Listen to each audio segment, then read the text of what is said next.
जी। और श्लोक से पहले हम बोलेंगे धृतराष्ट्र उवाच। धृतराष्ट्र ने कहा, जी, धृतराष्ट्र ने कहा, धृतराष्ट्र उवाच, इसका अर्थ तो वही है कि धर्म क्षेत्र कुरुक्षेत्र में संजय धृतराष्ट्र संजय से पूछते हैं, धर्म क्षेत्र कुरुक्षेत्र में जो हम दोनों सेनाएं इकट्ठी हुई हैं पांडवों की और हमारी, उसमें पांडवों की सेना ने, पांडवों ने क्या, हमारी सेना ने क्या किया। हे संजय, धर्मभूमि कुरुक्षेत्र में युद्ध की इच्छा से एकत्र हुए मेरे तथा पांडु के पुत्रों ने क्या किया। थैंक यू सो मच प्रभु जी। हरे कृष्णा शकुंतला माता जी।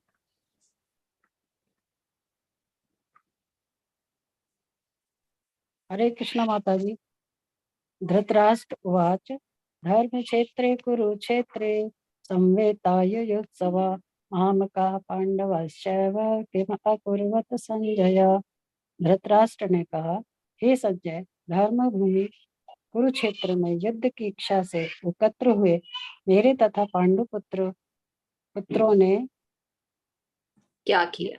युद्ध के बारे में क्या सोचा। युद्ध की इच्छा से एकत्र हुए मेरे तथा पांडु के पुत्रों ने क्या किया। थैंक यू माता जी। हरे कृष्णा कनक माता जी। फास्ट आप लोग। हरे हरे कृष्णा माता जी, दंडवत प्रणाम। धर्मक्षेत्रे धृतराष्ट्रवाच, धर्मक्षेत्रे कुरुक्षेत्रे समवेतायुयुत्सव मामकाः पांडवाश्चैव किम कुर्वत संजय। धृतराष्ट्र ने कहा, हे संजय, धर्म भूमि कुरुक्षेत्र में युद्ध की इच्छा से एकत्र हुए मेरे तथा पांडु के पुत्रों ने क्या किया।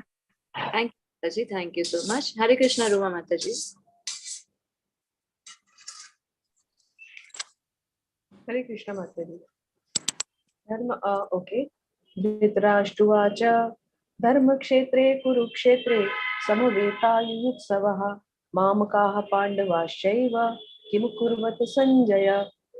धृतराष्ट्र ने कहा, हे संजय, धर्मभूमि कुरुक्षेत्र में एकत्र हुए युद्ध की इच्छा से एकत्र हुए मेरे तथा पांडवों के पुत्रों ने क्या किया। थैंक यू सो मच माता जी। हरे कृष्णा।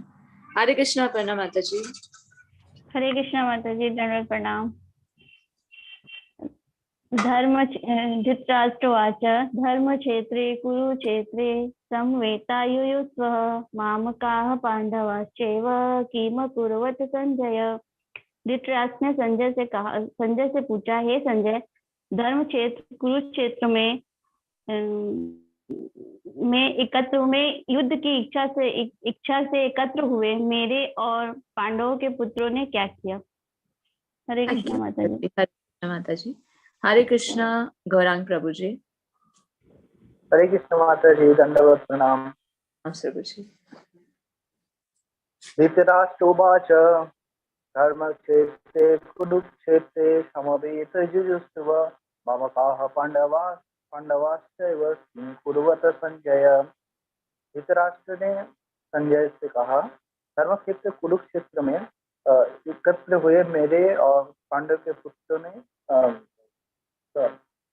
युद्ध के इच्छा से एकत्र हुए मेरे और पांडव के पुत्रों ने क्या किया। Hare Krishna. Thank you so much प्रभु जी। तो जिन्होंने भी और श्लोकास नहीं लर्न किए, लोग ने हैंड रेज नहीं किए, तो वो सभी श्लोकास को लर्न करें। देखिए एक एक श्लोक आप लोग लर्न करेंगे ना, तो आप लोग को भी नहीं पता चलेगा इस कोर्स के एंड में आप लोगों को कितने सारे श्लोक्स लर्न हो जाएंगे। तो अच्छे से कीजिए, एक एक वर्ड को ध्यान से समझ कर कीजिए। ऑलरेडी वीडियो हम लोगों ने शेयर किया हुआ था, तो आप बार बार रिसाइट करेंगे तो उससे आपको अच्छे से और लर्न हो जाएगा। ठीक है, तो बाकी जो लोग रह गए हैं, thank you so much. Hope so आप सभी को लर्न होगा। तो बाकी नेक्स्ट क्लास में अब हम जो भक्ति शास्त्र के ग्रुप बनाएंगे तो उसमें सभी को चांस दिया जाएगा, क्योंकि यहाँ पर सभी के लिए लेना ये पॉसिबल नहीं है। तो अभी हम क्लास को स्टार्ट करते हैं। तो क्लास को शुरू करने से पहले क्विक रिकैप करेंगे। तो लास्ट क्लास में हमने क्या किया था, आइस ब्रेकिंग हम करते हैं। कौन बताना चाहेंगे कि लास्ट क्लास में हमने क्या डिस्कस किया था, तो आगे हम क्लास को फिर शुरू करते हैं। आप हैंड रेज कर सकते हैं।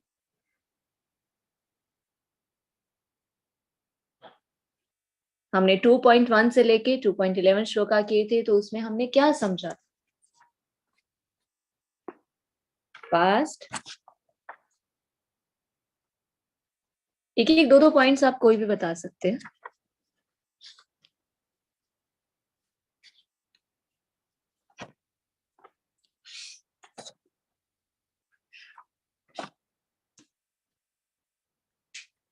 हरे कृष्णा रूमा माता जी। हरे कृष्ण माता जी, यही देखा हमने कि जैसे पहले 4 रीजंस जो अर्जुन युद्ध नहीं करना चाहते थे वो हमने पढ़े थे पहले अध्याय में, लेकिन दूसरा अध्याय शुरू होते ही हमने जो असमंजस वाला था उसको जानना शुरू किया। और दूसरा जो दूसरे अध्याय के साथ एक अच्छी चीज शुरू होती है कि भगवान बोलना शुरू करते हैं। पहले अध्याय में तो भगवान केवल सुन रहे हैं कि अर्जुन किस तरह से अपनी व्यथा उनके सामने बोल रहे हैं, लेकिन दूसरा अध्याय आते ही भगवान उत्तर देना शुरू करते हैं। और तीसरी एक बहुत अच्छी चीज हमें दूसरे अध्याय के 6ठे और 7वें श्लोक में दिखी। 7वें में प्रिसाइजली कि अर्जुन भगवान को शरणागत होते हैं, माने अपना गुरु स्वीकार करते हैं। तो जहां से हमने फिर गुरु परंपरा के बारे में भी हमें थोड़ा सा ज्ञान मिला। तो ये 3-4 पॉइंट्स शुरू के श्लोकों में है, और फिर अर्जुन का शोक तो नजर आ ही रहा है जो बढ़ रहा है हर श्लोक के साथ, और भगवान उत्तर भी देना शुरू कर रहे हैं। Hare Krishna, thank you so much, thank you very much. Hare Krishna Jagriti माता जी। हरे कृष्ण माता जी, प्रणाम। दंडवत प्रणाम सुंदर जी। माता जी, ये भगवान की परिभाषा है, 6 ऐश्वर्य से परिपूर्ण है भगवान। इसमें है पूर्ण धन, पूर्ण शक्ति, पूर्ण यश, पूर्ण सौंदर्य, पूर्ण ज्ञान और पूर्ण त्याग से युक्त है भगवान। भगवान को जानने की 3 अवस्थाएं हैं, ब्रह्म, परमात्मा और भगवान। ये ज्ञान के आधार पर जानते हैं हम भगवान को 3 अवस्थाओं से। Hare Krishna. Hare Krishna, thank you so much, very nice माता जी। हरे कृष्णा गौरांग प्रभु जी। हरे कृष्ण माता जी, धन्यवाद प्रणाम। इसमें अध्याय में भगवान अर्जुन भगवान को बोलते हैं, मधुसूदन बोल के संबोधित करते हैं, और वो बोलते हैं कि जहाँ भीष्म जैसे पितामह, पूजनीय जो गुरुदेव हैं, द्रोण जैसे महान रथी लोग हैं, महारथी, तो मैं उनके साथ कैसे युद्ध करूं, उनको कैसे बाण बौछार करूं उन पे। तो इसमें भगवान कहते हैं कि आप कैसे ये क्षत्रिय हो, ये कैसे दुर्बल है, इसमें आप सर्ग नहीं, मतलब उनको ये दुर्बलता जो है, इसमें जो कमजोरी है, इसको आप छोड़ो, जागो, युद्ध करो, इस तरह से उनको समझाते हैं। Hare Krishna, thank you so much. तो अर्जुन कृष्ण, तो अर्जुन क्या कहते हैं भगवान से? अज्ञान रूपी जो उनके मन में संशय उठ रहे हैं, आप उनको नष्ट करें, जिस प्रकार आपने मधु नामक असुर का वध किया था। तो अर्जुन चाह रहे थे इस अज्ञान रूपी असुर का वध करे जो उनके मन में शंकाएं उठ रही हैं। तो अर्जुन को भगवान ने क्या किया? मोहित किया। और उसके बाद अर्जुन क्या करते हैं? भगवान के शरणागत होते हैं, और भगवान भगवत गीता का ज्ञान उन्हें देना आरंभ करते हैं। हरे कृष्णा अशोक प्रभु जी। हरे कृष्ण माता जी।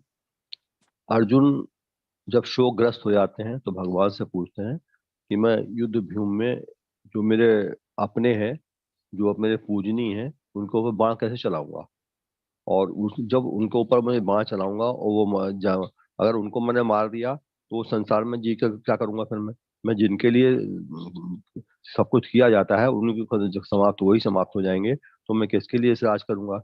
इससे तो अच्छा है मैं भीख मांगकर अपना गुजारा कर लूंगा, और वो सांसारिक लाभ से के जो इच्छु है वो गुर्जर, उनका वध करना हमारे द्वारा सही नहीं है, ठीक नहीं है। तो इसके माध्यम से भगवान क्या बताना चाहते हैं कि अर्जुन कौन है? क्षत्रिय है, और क्षत्रिय क्षत्रिय होने है, के नाते हाँ, वो क्षत्रिय वो है। क्या कह रहे हैं कि मैं तो तो संन्यास उन्होंने ले कहा लूंगा। अगर तुम नहीं भी करोगे तो मैं अपने स्वभाव जो तुम्हारा क्षत्रिय होने का स्वभाव जन गुण है, उसके लिए उसकी वजह से भी तुम्हें युद्ध करना ही पड़ेगा। इसलिए अपनी कपड़ा दुर्बलता छोड़ दो और अपना युद्ध कम करो।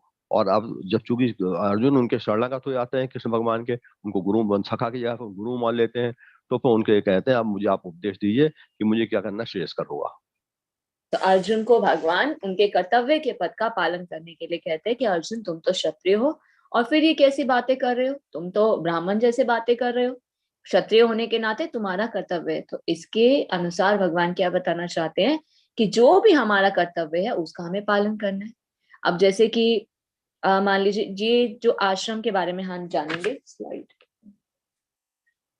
वर्णाश्रम के, एक सेकेंड स्लाइड्स को शेयर करते हैं, ठीक है? तब तक संजय प्रभु जी का क्वेश्चन लेते हैं। हरे कृष्णा संजय प्रभु जी।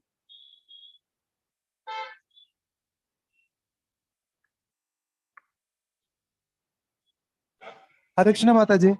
हरे कृष्ण प्रभु जी। माता जी, यहाँ पर श्री कृष्ण जी ने भगवान श्री कृष्ण ने अर्जुन को गुरु के महत्व के बारे में बताया, साथ ही साथ गुरु का सहज चुनाव की भी बताया था।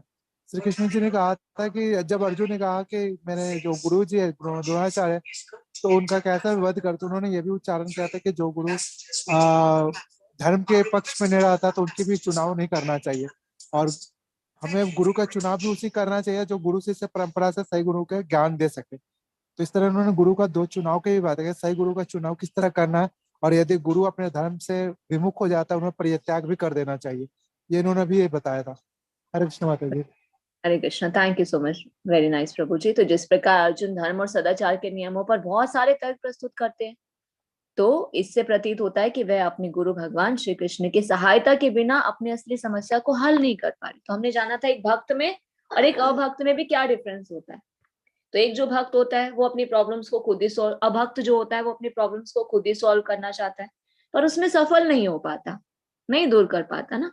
वही एक जो अभक्त होता है वो क्या होता है, हमेशा भगवान के शरणागत होता है, गुरु के शरण में होता है, तो वो अपनी समस्याओं को दूर कर सकता है। तो यहाँ पर इसके माध्यम से अर्जुन जो है बताना चाह रहे हैं कि वो इतनी कठिन परिस्थिति में फंसे हुए हैं, तो वो अपनी समस्याओं का समाधान नहीं ढूंढ पा रहे हैं, तो वो किसकी शरण में जाते हैं, भगवान की शरण में। तो वहां से हमने क्या लिया था, टेक अवे लिया था कि हमारे जीवन में अगर कभी भी कोई भी समस्या आती है तो हम उसका खुद समाधान नहीं कर सकते।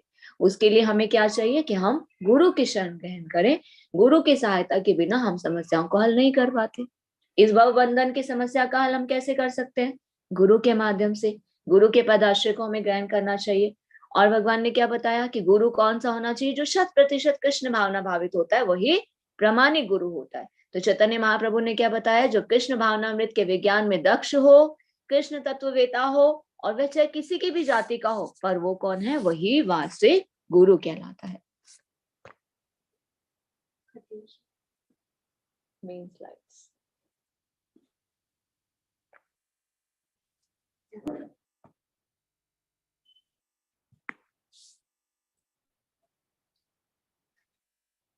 तो आश्रम हमने जाना था पाठ 1 से। वर्णाश्रम धर्म के सिद्धांतों की व्याख्या। वर्णाश्रम धर्म के सिद्धांत कौन से हैं, आध्यात्मिक स्तर पर और भौतिक स्तर पर इनको 4 वर्गों में बांटा गया है। जैसा कि 4थे अध्याय में भगवान स्वयं बताते हैं, चातुर्वण्य, ये 4 वर्ण 4 आश्रम मेरे द्वारा ही बांटे गए हैं। इन्हें भागों में विभाजित किया गया है। वो कैसे किया गया है, गुण और कर्म के अनुसार।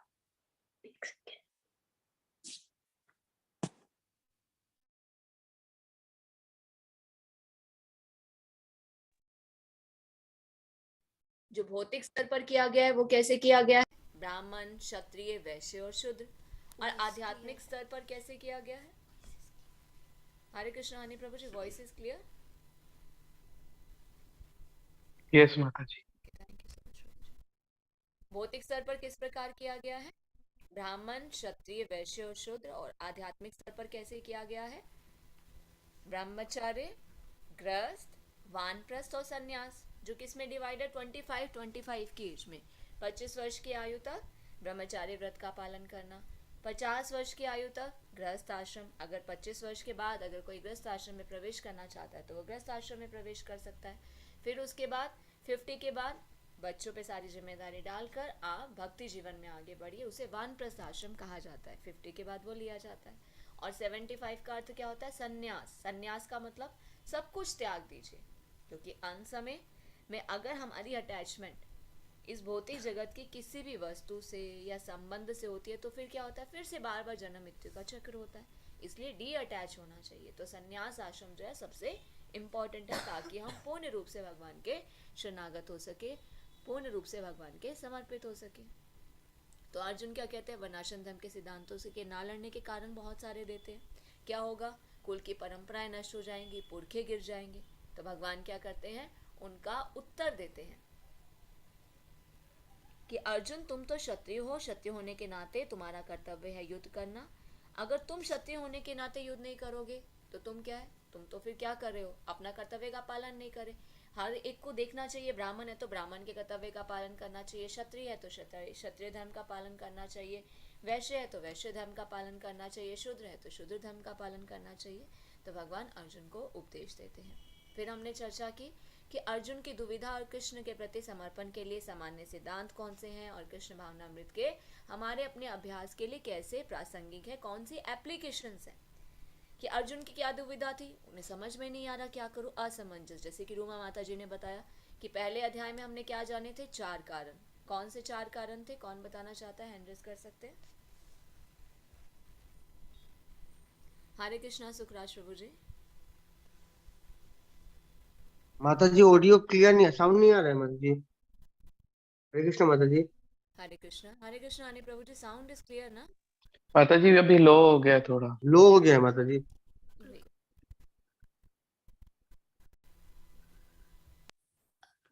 अभी प्रभु जी हरे कृष्णा। हरे कृष्ण माता जी। अभी ठीक है साउंड। अभी ठीक है माता जी, क्लियर एंड ऑडिबल पूरा ठीक है माता जी। कोई option. Thank you so much. इसी तरह से अगर कोई भी इशू हो तो आप टाइम पे बता देंगे तो अच्छा रहेगा। तो यहाँ पर जो थर्ड है, अर्जुन की दुविधा और कृष्ण के प्रति समर्पण के सिद्धांत, ये हमने जाना कि किस प्रकार से एप्लीकेशन कर सकते हैं। जैसे अभी हमने चर्चा की थी हमारे जीवन में, जैसे अर्जुन के जीवन में क्या थी समस्याएं। तो पहले हम जानेंगे 4 कौन से कारण थे। हरे कृष्ण अशोक प्रभु जी, पहले अध्याय में हमने जाने अर्जुन के युद्ध ना करने के 4 कारण। वो मोह से आसक्त से ग्रसित थे अर्जुन। तो अपने परिवार के लोगों को जान के, अपने गुरुजनों को, अपने से निकट संबंधियों को देखकर वो मोह में पड़ गए और वो उनसे युद्ध करना नहीं चाहते थे। पहला कारण तो ये है। दूसरा कारण, वो ये कह रहे थे कि यदि किसी तरह से अगर युद्ध करते हैं और लोग इसमें जब परिवार के लोग समाप्त हो जाएंगे तो इसमें परिवार में कुछ कलुषताएं आ जाएंगी और उससे जितना बड़ा संकट उत्पन्न होगा और जितने हमारे पारिवारिक वो है जो पितृ लोग हैं उनको भी जल स्तर नहीं मिल सकेगा और वो अधोगति को प्राप्त हो जाएंगे। हरे कृष्ण, थैंक यू प्रभु जी। हरे कृष्ण सुमन माता जी। हरे कृष्णा माता जी। इसमें सबसे बड़ा कि उसको दया थे, दूसरा है कि इसमें अर्जुन बोलते कि कोई आनंद नहीं, तीसरा कारण बोलते कि पाप लगेगा, चौथा है कि उनको ये लगता है कि सारी परंपराएं हमारी नष्ट हो जाएंगी। तो ये 4 कारणों के कारण जो है अर्जुन युद्ध नहीं करना चाहता। हरे कृष्णा माता जी। Hare Krishna, thank you so much माता जी। तो पहले अध्याय में हमने जाना कौन से ऐसे 4 कारण थे जिसमें अर्जुन युद्ध नहीं करना चाहते थे। दया, कोई आनंद नहीं, पारिवारिक परंपराएं नष्ट हो जाएंगी और पाप लगेगा। तो फिर दूसरे अध्याय में हमने जाना, जैसे कि रूमा माता जी ने बताया कि अर्जुन असमंजस में है, डिसाइड नहीं कर पा रहे क्या करूं, युद्ध करूं या नहीं करूं, क्योंकि क्षत्रिय होने के नाते कर्तव्य है युद्ध करना। और इन कारणों के कारण अर्जुन युद्ध नहीं करना चाहते। तो अर्जुन की दुविधा, अर्जुन दुविधा में थे, वो नई समस्या का हल कर पा रहे थे। तो उन्होंने क्या किया, अपने आप को भगवान को शरणागत कर दिया, है ना। तो हमें भी ये एप्लीकेशन अपने जीवन में अप्लाई कर सकते हैं। टेक अवे लेसन हम दे सकते हैं कि जब भी हमारे जीवन में कोई समस्या आती है तो हम उसे खुद सॉल्व करने का प्रयास ना करें, पूर्ण रूप से भगवान के शरणागत हो। तो जब हम भगवान के शरणागत होते हैं तो भगवान क्या करते हैं, हमारी सहायता करते हैं। देखिए भगवान हमारी सहायता किस प्रकार करते हैं, 2 रूप से करते हैं, आंतरिक और बाह्य। आंतरिक रूप से कैसे करते हैं, भगवान तो सबके हृदय में है, किस रूप में है, परमात्मा के रूप में। भगवान साक्षी हैं, हम क्या कर रहे हैं कार्य की ही साक्षी नहीं है, हम जो सोचते हैं भगवान उसके भी साक्षी हैं। तो भगवान हमारी सहायता करते हैं आंतरिक रूप से, परमात्मा के रूप में। बाह्य रूप से कैसे करते हैं, गुरु के रूप में। जब हम बहुत ही डेडिकेटेड भक्ति करते हैं, भगवान हमारे प्रयास को देख रहे हैं, तो भगवान क्या करते हैं, स्वयं में गुरु के रूप में हमारे सामने प्रकट होते हैं। और जब हम गुरु के पदाश्रय को ग्रहण करते हैं तो फिर गुरु हमारा मार्गदर्शन करते हैं। तो हमें क्या करना चाहिए, इस एप्लीकेशन को अपने जीवन में अप्लाई करना चाहिए कि जब भी हम किसी भी समस्या में आए, किसी भी दुविधा में आए, तो हमें भगवान की और गुरु की शरण को ग्रहण करना चाहिए। Hare Krishna, thank you so much everyone. तो आज हम करेंगे भगवत गीता का 12 श्लोका। तो आप सभी अपनी भगवत गीता की बुक को निकाल लीजिए और उसे हम पढ़ना शुरू करते हैं। 2.12 न त्वेवाहं जातु नासं न त्वं नेमि जनाधिपाः न चैव न भविष्यामः सर्वे वैमतः परम्।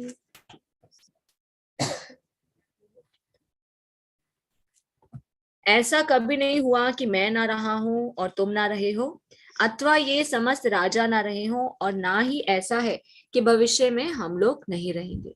तो इस श्लोक के तात्पर्य में बताया जा रहा है, वेदों में, कठोपनिषद में और श्वेताश्वतर उपनिषद में भी कहा गया है कि जो श्री भगवान असंख्य जीवों के कर्म तथा कर्म फल के अनुसार अपनी अपनी परिस्थितियों के पालक हैं, वही भगवान अंश रूप में हर एक जीव के हृदय में वास कर रहे हैं।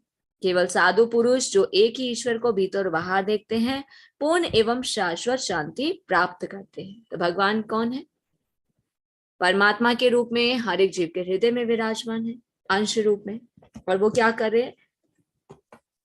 हर एक जीव का मार्गदर्शन करते हैं। पर भगवान कौन सी अवस्था में होते हैं? सुप्त अवस्था में होते हैं। भगवान किसका मार्गदर्शन करते हैं? किसके इंद्रियों का डायरेक्ट निर्देशन करते हैं? जो भगवान के शरणागत होते हैं, भक्ति करते हैं। और एक जो साधु पुरुष होता है, वो एक ही ईश्वर को भीतर और बाहर देखता है, और वो क्या करता है? पूर्ण और शाश्वत शांति लाभ को प्राप्त करता है।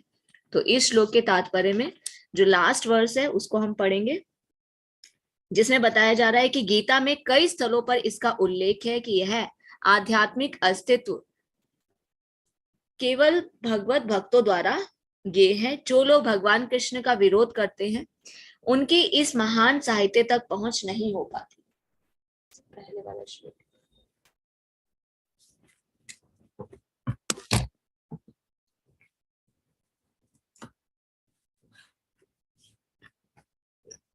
गीता में कई स्थलों पर इसका उल्लेख है कि यह आध्यात्मिक अस्तित्व केवल भगवत भक्तों द्वारा ज्ञेय है। जो लोग भगवान कृष्ण का विरोध करते हैं, उनकी इस महान साहित्य तक पहुंच नहीं हो पाती। अभक्तों द्वारा गीता के उपदेशों को समझने का प्रयास मधुमक्खी द्वारा मधु पात्र चाटने के सदृश है। पात्र को खोले बिना मधु को नहीं चखा जा सकता। इसी प्रकार भगवत गीता की रहस्यवाद को केवल भक्त ही समझ सकते हैं, अन्य कोई नहीं। जैसा कि इसके चतुर्थ अध्याय में कहा गया है, ना ही गीता का स्पर्श ऐसे लोग कर पाते हैं जो भगवान के अस्तित्व का ही विरोध करते हैं। अतः मायावादियों द्वारा गीता की व्याख्या मानो समग्र सत्य का सरासर भ्रामक निरूपण है। भगवान चैतन्य ने मायावादियों द्वारा की गई गीता की व्याख्याओं को पढ़ने का निषेध किया है और चेतावनी दी है कि जो कोई ऐसे मायावादी दर्शन को ग्रहण करता है, वह गीता के वास्तविक रहस्य को समझ पाने में असमर्थ रहता है। यदि अस्तित्व का अभिप्राय अनुभव गम्य ब्रह्मांड से है, तो भगवान द्वारा उपदेश देने की कोई आवश्यकता नहीं थी। आत्मा परमात्मा का द्वैत शाश्वत तथ्य है और इसकी पुष्टि वेदों द्वारा होती है, जैसा कि ऊपर कहा जा चुका है।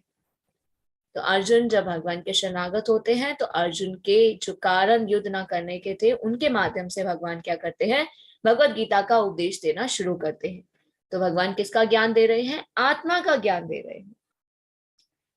भगवान को कौन जान सकता है या भगवत गीता को कौन समझ सकता है? एक भगवत भक्त जो होता है वही भगवान को जान सकता है और भगवत गीता के उपदेश को समझ सकता है। जो लोग भगवान का विरोध करते हैं, वो इस महान साहित्य को नहीं समझ पाते। और उनका प्रयास कैसे है? जैसे मान लीजिए एक शहद की बोतल होती है, अगर उसके बाहर मधुमक्खियां हैं, तो वो क्या है?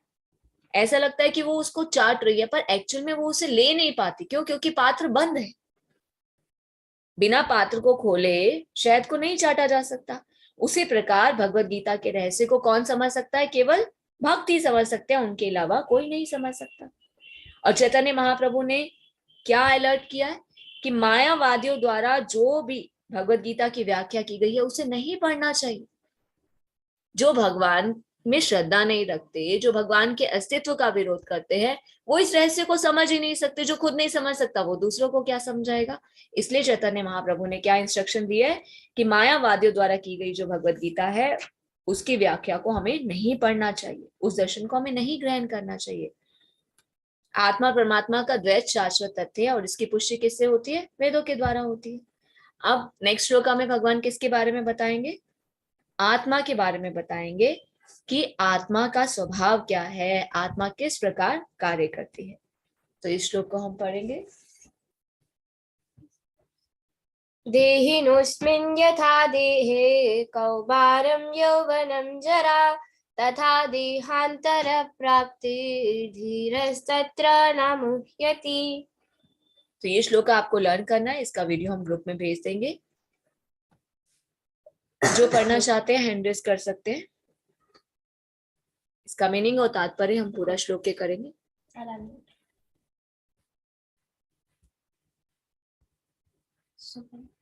हरे कृष्णा सुमन माता जी। हरे कृष्णा माता जी। इसका माता जी अनुवाद पढ़ना है ना? हाँ जी, मीनिंग और तात्पर्य दोनों। जिस प्रकार शरीरधारी आत्मा इस वर्तमान शरीर में वलस्यावस्था से तरुण अवस्था में और फिर वृद्धावस्था में निरंतर असगर होता रहता है, उसी प्रकार मृत्यु होने पर आत्मा दूसरे शरीर में चली जाती है और धीर व्यक्ति ऐसे परिवर्तन से मोह को प्राप्त नहीं होता। प्रभुपाद जी द्वारा प्राप्त तात्पर्य। प्रभुपाद जी की जय। प्रत्येक जीव एक विशिष्ट आत्मा है। यह प्रति क्षण अपना शरीर बदलता रहता है, कभी बालक के रूप में, कभी युवा तथा कभी वृद्ध के पुरुष के रूप में, तो भी आत्मा वही रहता है, इसमें कोई परिवर्तन नहीं होता। यह विशिष्ट आत्मा मृत्यु होने पर अंतर्गोत्वा एक शरीर बदलकर दूसरे शरीर में देहांतर कर जाता है, और क्योंकि अगला जन्म में इसको शरीर मिलना अवश्य भावी है, चाहे वह शारीरिक आध्यात्मिक हो या भौतिक। अतः अर्जुन के लिए ना तो विषम ना ही द्रोहन के लिए शोक का कोई कारण था, अपितु उसे प्रसन्न होना चाहिए था। वह अपने पुराने शरीर के बदल कर नए शरीर ग्रहण करेंगे और इस तरह वे नए शक्ति प्राप्त करेंगे। ऐसे शरीर परिवर्तन से जीवन में किए कर्म अनुसार नाना प्रकार के सुख भोगों या कष्टों को लिखा हो जाता है, क्योंकि विषम वाद्रोन साधु पुरुष के, इसीलिए अगले जन्म में उन्हें आध्यात्मिक शरीर प्राप्त होंगे, नहीं तो कम से कम उन्हें स्वर्ग में भोग करने के अनुरूप शरीर को प्राप्त होंगे ही। अतः दोनों ही दिशाओं में शोक का कोई कारण नहीं था।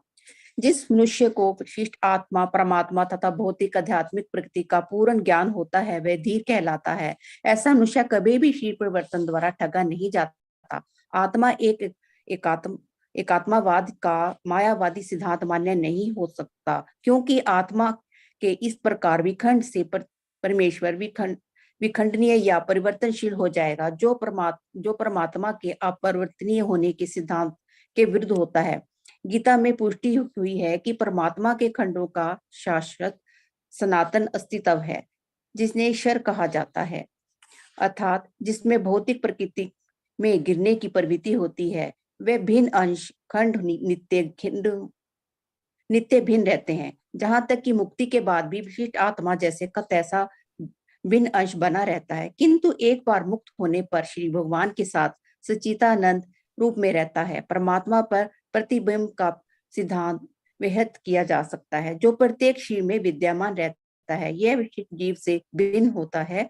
जब आकाश का प्रतिबिंब जल में पड़ता है, तो प्रतिबिंब में सूर्य, चंद्रमा तथा तारे सभी कुछ रहते हैं। तारों की तुलना जीवों से तथा सूर्य चंद्रमा की परमेश्वर से की जा सकती है।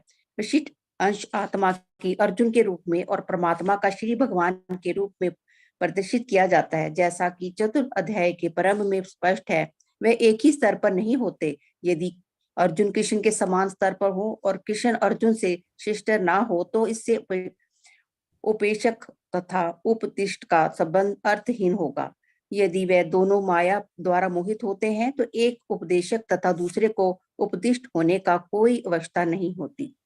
ऐसे ही उपदेश व्यर्थ होगा, क्योंकि माया के चुगल में रहकर कोई प्रामाणिक उपदेशक नहीं बन सकता। ऐसी परिस्थितियों में यह मान लिया जाता है कि भगवान कृष्ण परमेश्वर हैं, जो पद में माया द्वारा विस्मित अर्जुन रूपी जीव से श्रेष्ठ है। हरे कृष्णा माता जी। हरे कृष्ण माता जी, थैंक यू सो मच माता जी। तो यहाँ पर भगवान क्या बता रहे हैं कि जिस प्रकार से शरीरधारी आत्मा इस शरीर में बाल्यावस्था से तरुणावस्था में और वृद्धावस्था में निरंतर अग्रसर होता है, उसी प्रकार मृत्यु होने पर आत्मा क्या करती है, दूसरे शरीर में चली जाती है। हमारे शरीर में परिवर्तन होता है, पर आत्मा तो सेम ही रहती है ना। अब हम देखें पर्टिकुलर हम पहले हमारा जन्म हुआ, हम बाल्यावस्था में थे, फिर युवा अवस्था में आए, फिर आगे और अवस्था बढ़ रही है, फिर मृत्यु भी होगी, पर हमारी आइडेंटिटी तो वही है ना। सिर्फ ये क्या हो रहा है, शरीर में परिवर्तन हो रहा है। तो आत्मा क्या करती है, शरीर में बाल्यावस्था से तरुणावस्था और वृद्धावस्था में निरंतर अग्रसर होता रहता है।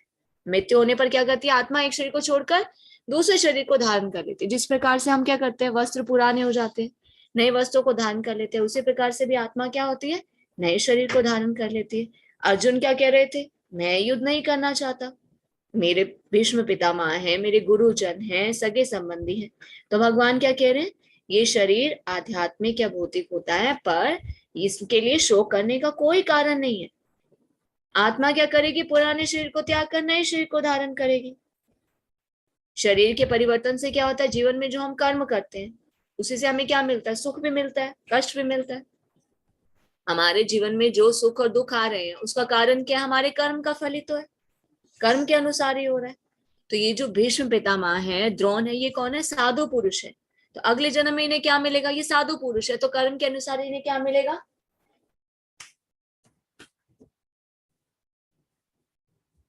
एक सेकेंड, ये स्वर्ग जाएंगे।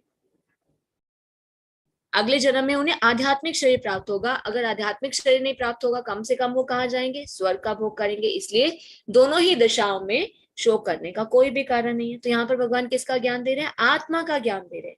कौन व्यक्ति धीर होता है, जिसे आत्मा, परमात्मा, भौतिक और आध्यात्मिक प्रकृति का उत्तम ज्ञान प्राप्त होता है।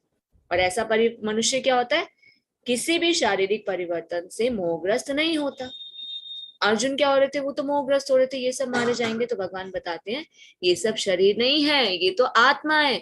अपने कर्म के अनुसार इनकी आगे स्थिति होगी, तुम्हें शोक नहीं करना है। और फिर बताया जा रहा है जो लास्ट का वर्स है, आत्मा और परमात्मा कौन है। जब हम आकाश का प्रतिबिंब जल में देखते हैं तो प्रतिबिंब में हम क्या देख पाते हैं, सूर्य को भी देख पाते हैं, चंद्रमा को भी देख पाते हैं, तारे भी देख पाते हैं। और व्यष्टि आत्मा को अर्जुन के रूप में और परमात्मा को श्री भगवान के रूप में प्रदर्शित किया गया। तो यहाँ पे दो वर्ड आते हैं, व्यष्टि आत्मा और परमात्मा। व्यष्टि आत्मा जो जीव है वो हमारे लिए, पराशक्ति के लिए प्रयोग होता है, जीवात्मा के लिए प्रयुक्त होता है। और परमात्मा शब्द भगवान के लिए होता है। अब अर्जुन जो है वो तो मोह से ग्रस्त है, पर भगवान नहीं है ना, क्योंकि भगवान पर तो इनका कोई भी प्रभाव नहीं पड़ता। भगवान कौन है, तीन गुणों से परे। भौतिक जगत में जो लोग होते हैं उन पर तीन गुणों का प्रभाव पड़ता है, भगवान तो तीनों गुणों के नियंत्रक है। तो भगवान क्या दे रहे हैं, उपदेश दे रहे हैं, और अर्जुन क्या कर रहे हैं, उनसे उपदेश ग्रहण कर रहे हैं। तो ऐसा उपदेश व्यर्थ होगा, क्योंकि माया के चंगुल में रहकर कोई भी प्रामाणिक उपदेशक नहीं बन सकता। जैसे मायावादी क्या कहते हैं, आत्मा और परमात्मा तो एक है, और भगवान यहाँ पर क्या बता रहे हैं, व्यष्टि आत्मा और परमात्मा में अंतर है। उसे हम आगे और श्लोकों में भी जानेंगे कि किस प्रकार हमारे उपनिषदों में बताया गया है कि आत्मा का साइज क्या होता है, परमात्मा का साइज क्या होता है। तो यहाँ पर ये जो साइज बताया जाएगा हमारे उपनिषदों में, उसका अर्थ ये नहीं है कि खाली साइज के बारे में बताने के लिए उसको वहां पे प्रस्तुत किया गया है। उसका उद्देश्य ये है, ये बताने के लिए कि जो निर्विशेषवादी कहते हैं कि आत्मा परमात्मा एक है, तो वहां पता चलता है आत्मा और परमात्मा जो है वो अलग अलग है। तो भगवान भगवद गीता में दूसरे अध्याय में आत्मा परमात्मा के ज्ञान को प्रदान कर रहे हैं। और भगवान के कह रहे हैं कि जो आत्मा परमात्मा भौतिक और आध्यात्मिक प्रकृति का जिसे ज्ञान होता है, ऐसा धीर व्यक्ति परिवर्तन से मोहग्रस्त नहीं होता है। नेक्स्ट श्लोक,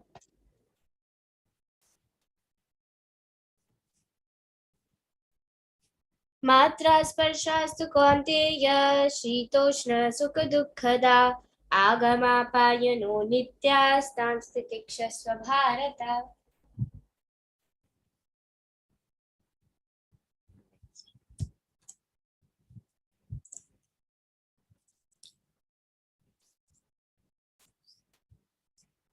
हरे कृष्णा। तो जो भी रीड करना चाहते हैं वो हैंड रेज कर सकते हैं।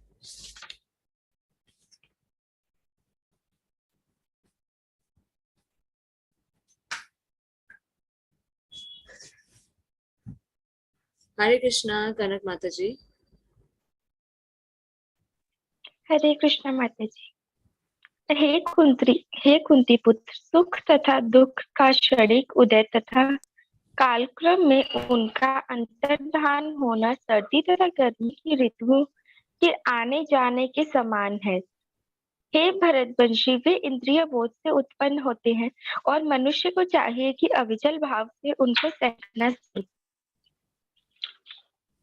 श्रील प्रभुपाद जी की जय। तात्पर्य श्रील प्रभुपाद द्वारा कर्तव्य निर्वाह करते हुए मनुष्य को सुख तथा दुख के क्षणिक आने जाने को सहन करने का अभ्यास करना चाहिए। वैदिक आदेश अनुसार मनुष्य को माघ, जनवरी, फरवरी के मास में भी प्रातःकाल स्नान करना चाहिए। उस समय अत्यधिक ठंड पड़ती है, किंतु जो धार्मिक नियमों का पालन करने वाला है वह स्नान करने में तनिक भी झिझकता नहीं।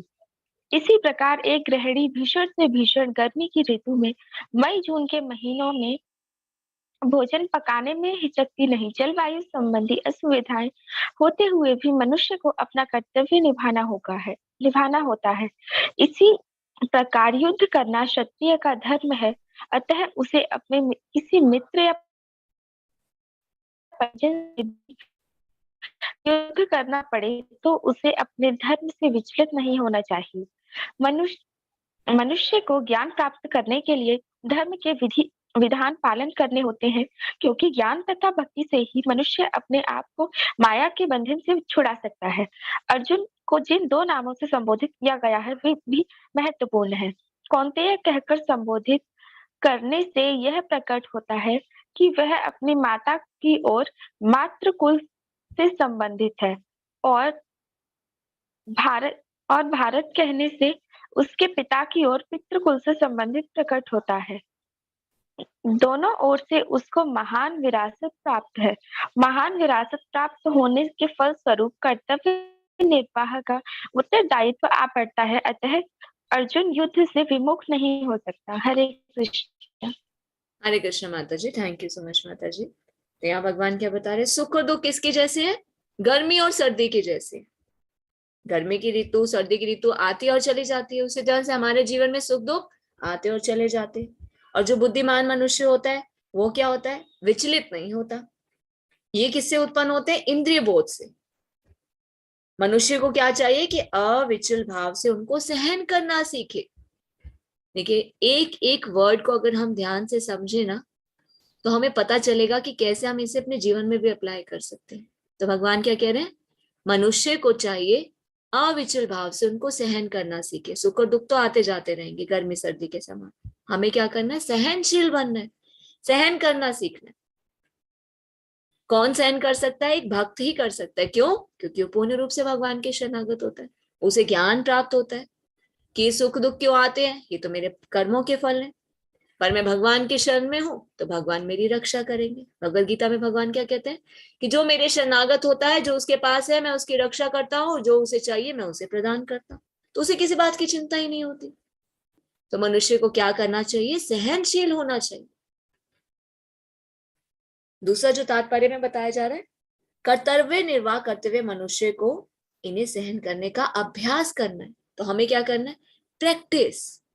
Practice makes a man perfect. अब वैदिक आदेश अनुसार क्या होता है? हमें कुछ नियमों का पालन करना होता है, कुछ विधि विधान है ना। हम देखते हैं कि जैसे सुबह जल्दी उठना है, स्नान करना है, मंगला आरती करनी है, भगवान को भोग लगाना है, अपने कर्तव्य पूरे से करने हैं। जनवरी फरवरी में भी हम प्रातःकाल स्नान करते हैं, मंगल आरती करने से पहले हम स्नान करते हैं। कितनी ठंडी का मौसम होता है तो भी, जैसे आज सुखराज भट्टाचार्य प्रभु जी बता रहे थे कि कुछ भी हो मैं सुबह स्नान जरूर कर लेता हूँ समय पर, सुबह उठ के, और फिर जप करने के लिए बैठता हूँ। इच्छा नहीं होती पर अपने आप को क्या बोलता हूँ? I am soul, I am not body. तो बॉडी से मैं अटैच नहीं होना चाहता, मैं अपने आप को उस स्तर से ऊपर उठाता हूँ। वो क्या कर रहे हैं? प्रैक्टिस कर रहे हैं। ये कर्तव्य है हमारा। माता जी क्या करती हैं? कितनी भी गर्मी हो, जून जुलाई में कितनी गर्मी होती है, फिर भी खाना बनाती। क्यों? क्योंकि कर्तव्य, हम कर्तव्य को हमें निभाना होता है। कितनी भी असुविधा हो फिर भी मनुष्य को अपने कर्तव्य का पालन करना होता है। अब युद्ध करना क्या है? वो क्षत्रिय का कर्तव्य। अर्जुन क्या हो रहे हैं? वो तो विचलित हो रहे हैं। तो मनुष्य को ज्ञान प्राप्त करने के लिए धर्म के विधि विधानों का पालन करना होता है। अर्जुन क्या दे रहे हैं? वो तो तर्क दे रहे हैं। क्या बता रहे हैं? धर्मशास्त्र धार्मिक सिद्धांत है, ये अर्थशास्त्र राजनीति से बड़ा होता है, लेकिन वो ये नहीं जानते कि जो ज्ञान शास्त्र है वो सबसे श्रेष्ठ है। तो भगवान क्या दे रहे हैं? उन्हें ज्ञान प्रदान कर रहे हैं। मनुष्य को ज्ञान प्रदान करने के लिए धर्म के विधि विधान को पालन करना होता है, क्योंकि ज्ञान और भक्ति से ही मनुष्य इस भवबंधन से मुक्त हो सकता है। हमें ज्ञान ही नहीं होगा तो हम अपने कर्तव्य अच्छे से नहीं कर पाएंगे, भक्ति नहीं करेंगे तो इस बंधन से मुक्त नहीं हो पाएंगे। तो ज्ञान और भक्ति से क्या होता है? मनुष्य माया के चंगुल से छूट सकता है। इसलिए भगवान अर्जुन को क्या दे रहे? ज्ञान प्रदान कर रहे हैं कर्म करना तुम्हारा कर्तव्य है, डिस्ट्रैक्ट नहीं होना। धीर व्यक्ति जो है वो मोह से परिवर्तित नहीं होता, अविचल भाव से उन्हें सहन करना सीखो। अर्जुन तुम क्षत्रिय हो, क्षत्रिय होने के नाते तुम्हारा कर्तव्य है युद्ध करना।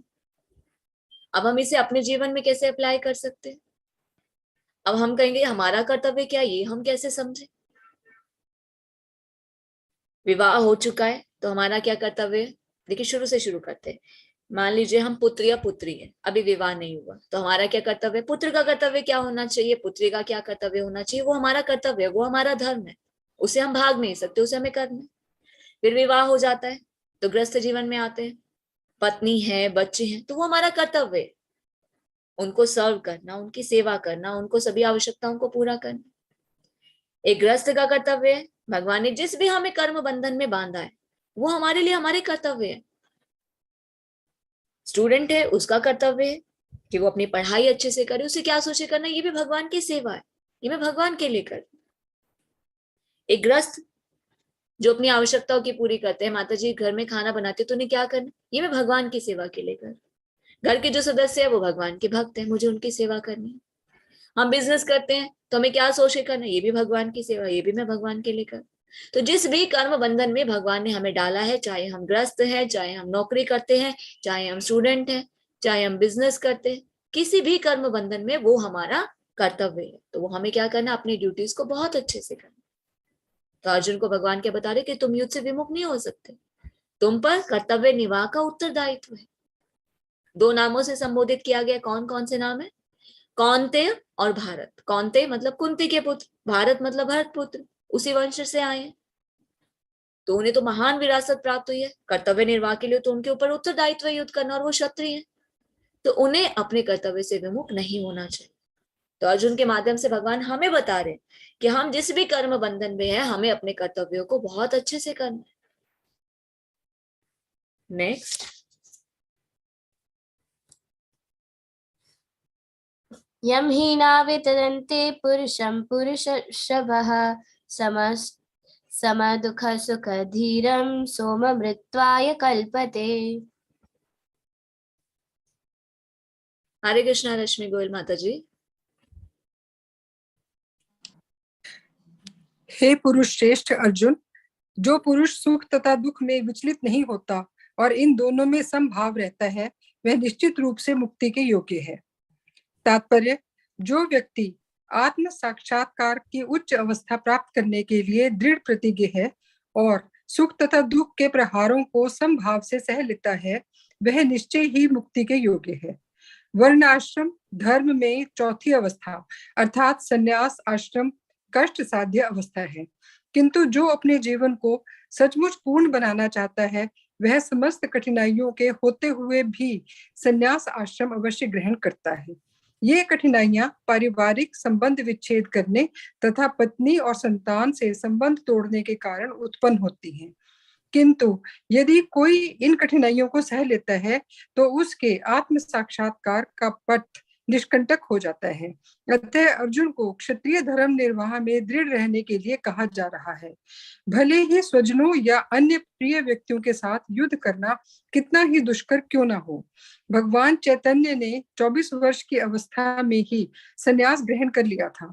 यद्यपि उन पर आश्रित उनकी तरुण पत्नी तथा वृद्ध माँ की देखभाल करने वाला अन्य कोई नहीं था, तो भी उच्च आदर्श के लिए उन्होंने संन्यास ग्रहण किया और अपने कर्तव्य पालन में स्थिर बने रहे। भव बंधन से मुक्ति पाने का यही एकमात्र उपाय है। धन्यवाद माता जी। हरे कृष्ण माता जी, थैंक यू सो मच माता जी। तो इसमें भगवान क्या बता रहे हैं, जो पुरुष सुख और दुख में विचलित नहीं होता, दोनों में संभाव रहता है, वो क्या है, मुक्ति के योग्य है। आत्म साक्षात्कार की उच्च अवस्था प्राप्त करने के लिए दृढ़ प्रतिज्ञ होना चाहिए और सुख दुख के प्रहार को संभाव में सहन करना चाहिए, वही मुक्ति की योग्य है। तो भगवान का उपदेश क्या है कि हमें सुख और दुख में विचलित नहीं होना, संभाव रहना है, ये हमारे कर्मों के अनुसार हमें मिलता है। और भगवान क्या बता रहे हैं, वर्णाश्रम धर्म के बारे में बता रहे हैं। तो यहाँ पर तो संन्यास का बताया गया है, पर इसके माध्यम से भगवान क्या बता रहे हैं कि हम जिस भी आश्रम में, अभी समाज में इतनी अव्यवस्था क्यों है, क्योंकि कोई भी वर्णाश्रम धर्म का पालन नहीं करता। वर्णाश्रम धर्म की 4 अवस्थाएं कौन सी हैं? ब्रह्मचार्य, गृहस्थ, वानप्रस्थ और सन्यास। सबसे लास्ट स्टेज कौन सी है? सन्यास, जिसमें अभी सभी संबंधों को तोड़ना होता है। पत्नी को त्याग, संतान का त्याग कर सकते हैं। अब हमारे शास्त्र में क्या बताया? सन्यास अकेले भी ग्रहण कर सकते हैं या पत्नी के साथ भी कर सकते हैं, पर घर को छोड़ना होगा, संबंधों का विच्छेद करके सिर्फ भक्ति करनी होगी, एकांत स्थान में जाना होगा। तो जो इस कठिनाई को सहन कर लेता है वही आत्म साक्षात्कार के पद पर निष्कंटक हो जाता है। क्योंकि जब तक हम जुड़े ही रहेंगे अपनी संबंधों के साथ, अपने कर्तव्यों के साथ, अपनी इच्छाओं के साथ, तो हम आत्म साक्षात्कार नहीं कर सकते। भगवद गीता में भगवान क्या कहते हैं? जो अंत समय में जिसका ध्यान करता है वो उसे कोई प्राप्त करता है।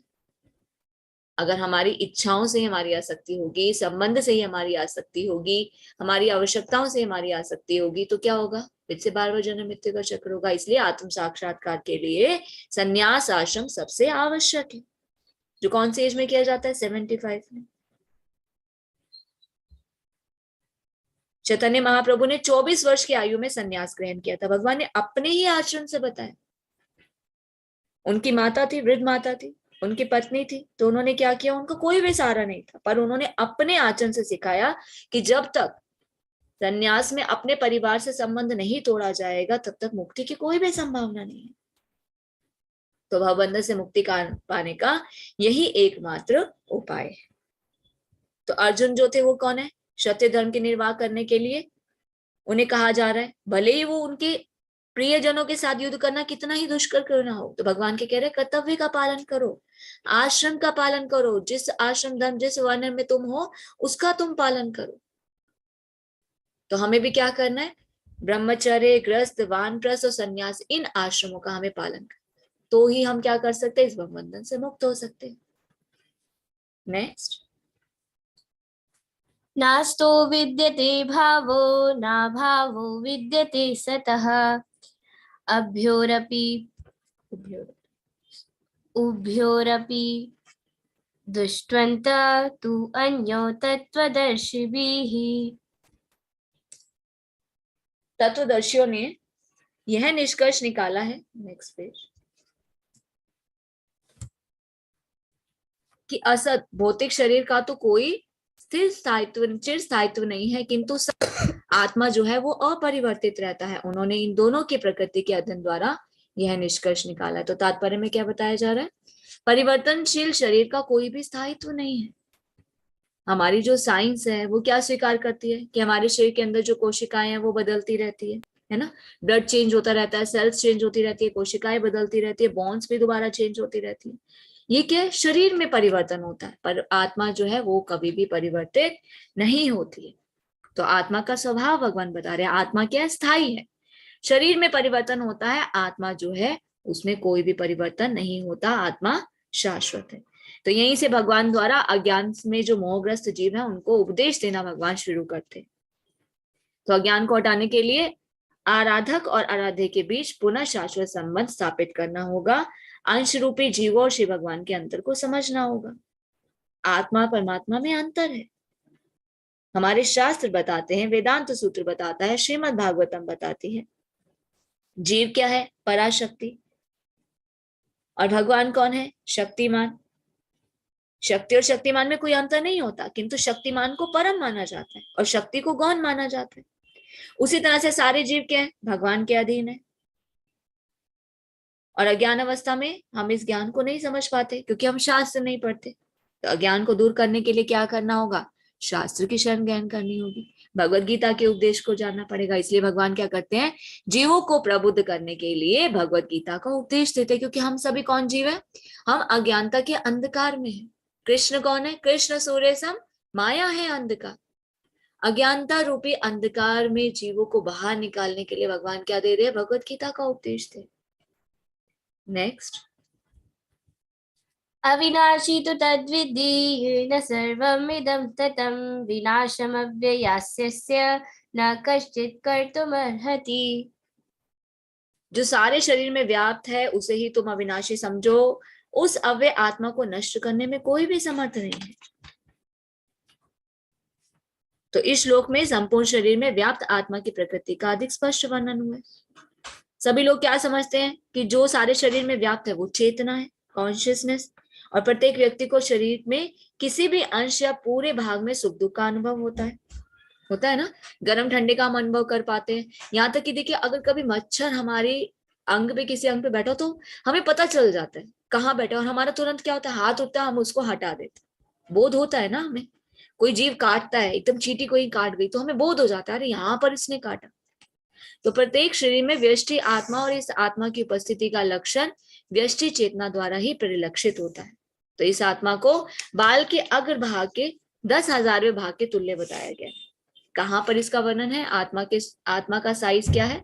श्वेताश्वतर उपनिषद में इसकी पुष्टि हुई है कि यदि बाल के अग्रभाग को 100 भागों में विभाजित कर दिया जाए, फिर इसमें से प्रत्येक भाग को 100 भागों में विभाजित किया जाए, तो इस तरह से प्रत्येक भाग की जो माप है वो आत्मा का परिमाप है। तो कहने का क्या तात्पर्य? हमारे केश का हम अगर टिप देखें, आप अपना अपना बाल पकड़ सकते हैं, उसका आप अग्रभाग देखें, अगर इसको 10,000वें भाग में बांट दें, पहले इससे 100 टुकड़े करें, फिर आगे उसके 100 टुकड़े करें, तो 10,000वां जो इसका हिस्सा है, पॉइंट देख सकते हैं आप अपने बाल का अग्रभाग, इसको 10,000वां जो हिस्सा है, ये क्या है? ये आत्मा का साइज है।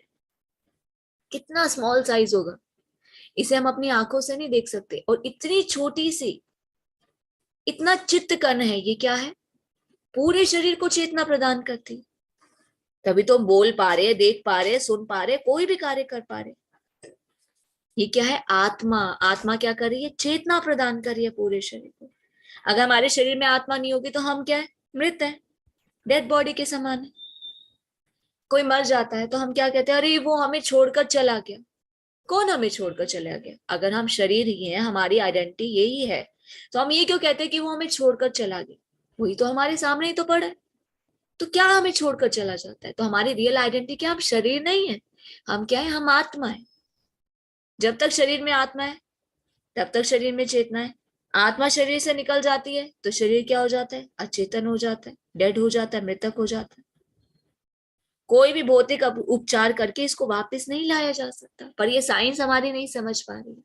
साइंस ये जरूर कहती है कि कोशिकाएं बदलती है, ब्लड सेल्स बदलती हैं, बोन्स हमारी चेंजेस होती हैं, पर चेतना, शरीर को चेतना कहाँ से प्राप्त होती है, उसका ज्ञान हमें नहीं प्रदान करता।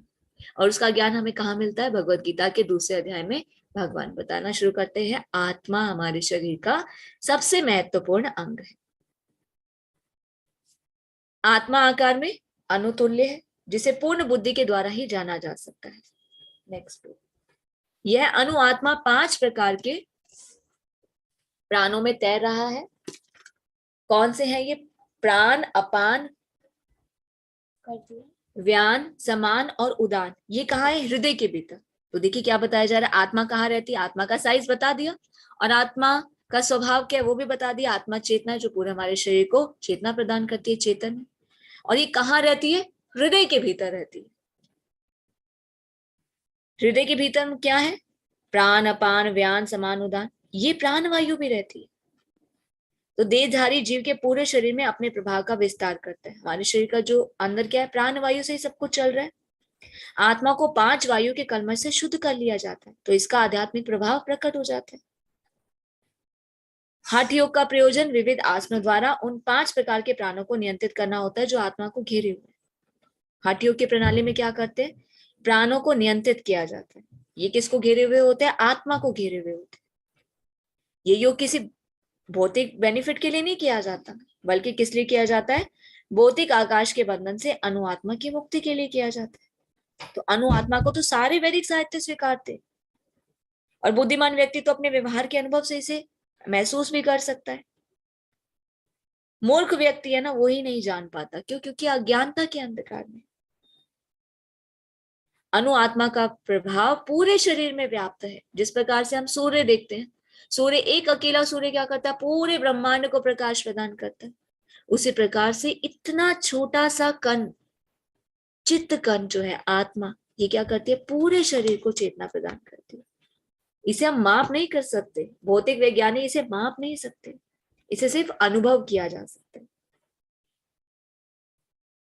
हमारे हृदय में क्या है? 2 आत्माएं रहती है, एक आत्मा और एक परमात्मा।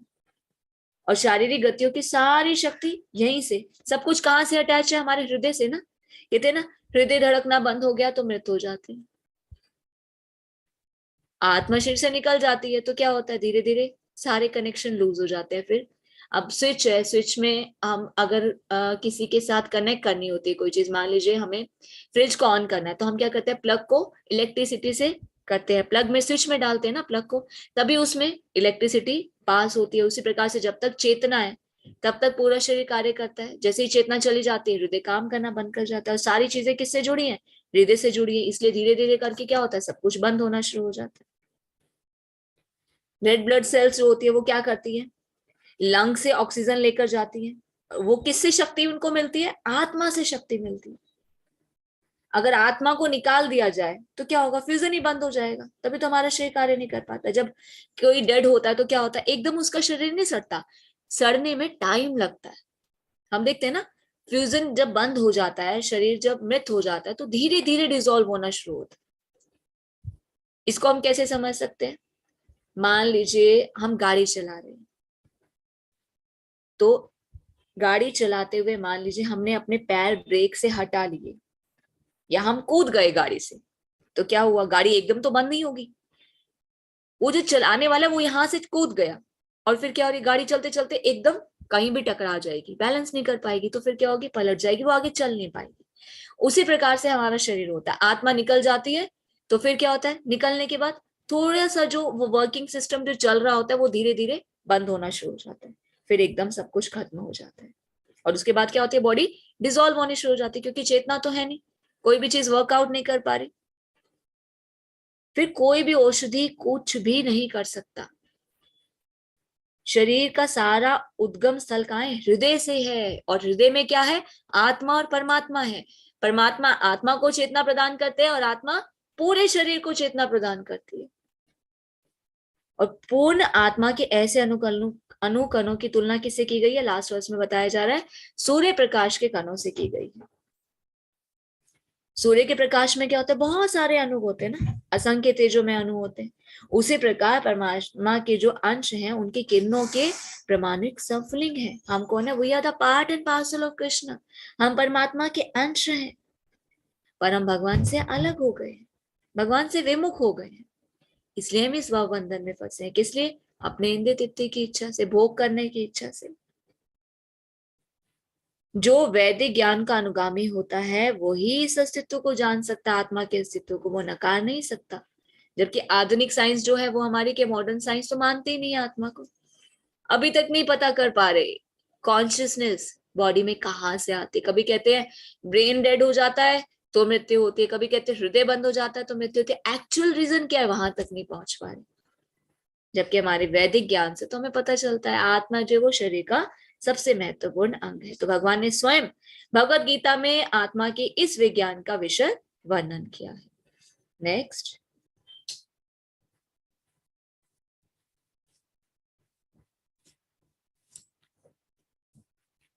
अन्तवन्त इमे देहा नित्यसुप्ता शरीरिणः अनाशिनो प्रेम्यस्य तस्माद्युध्यस्व भारत।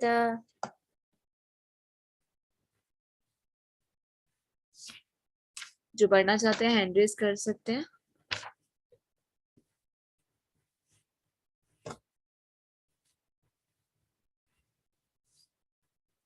हरे कृष्णा चित्रा माता जी।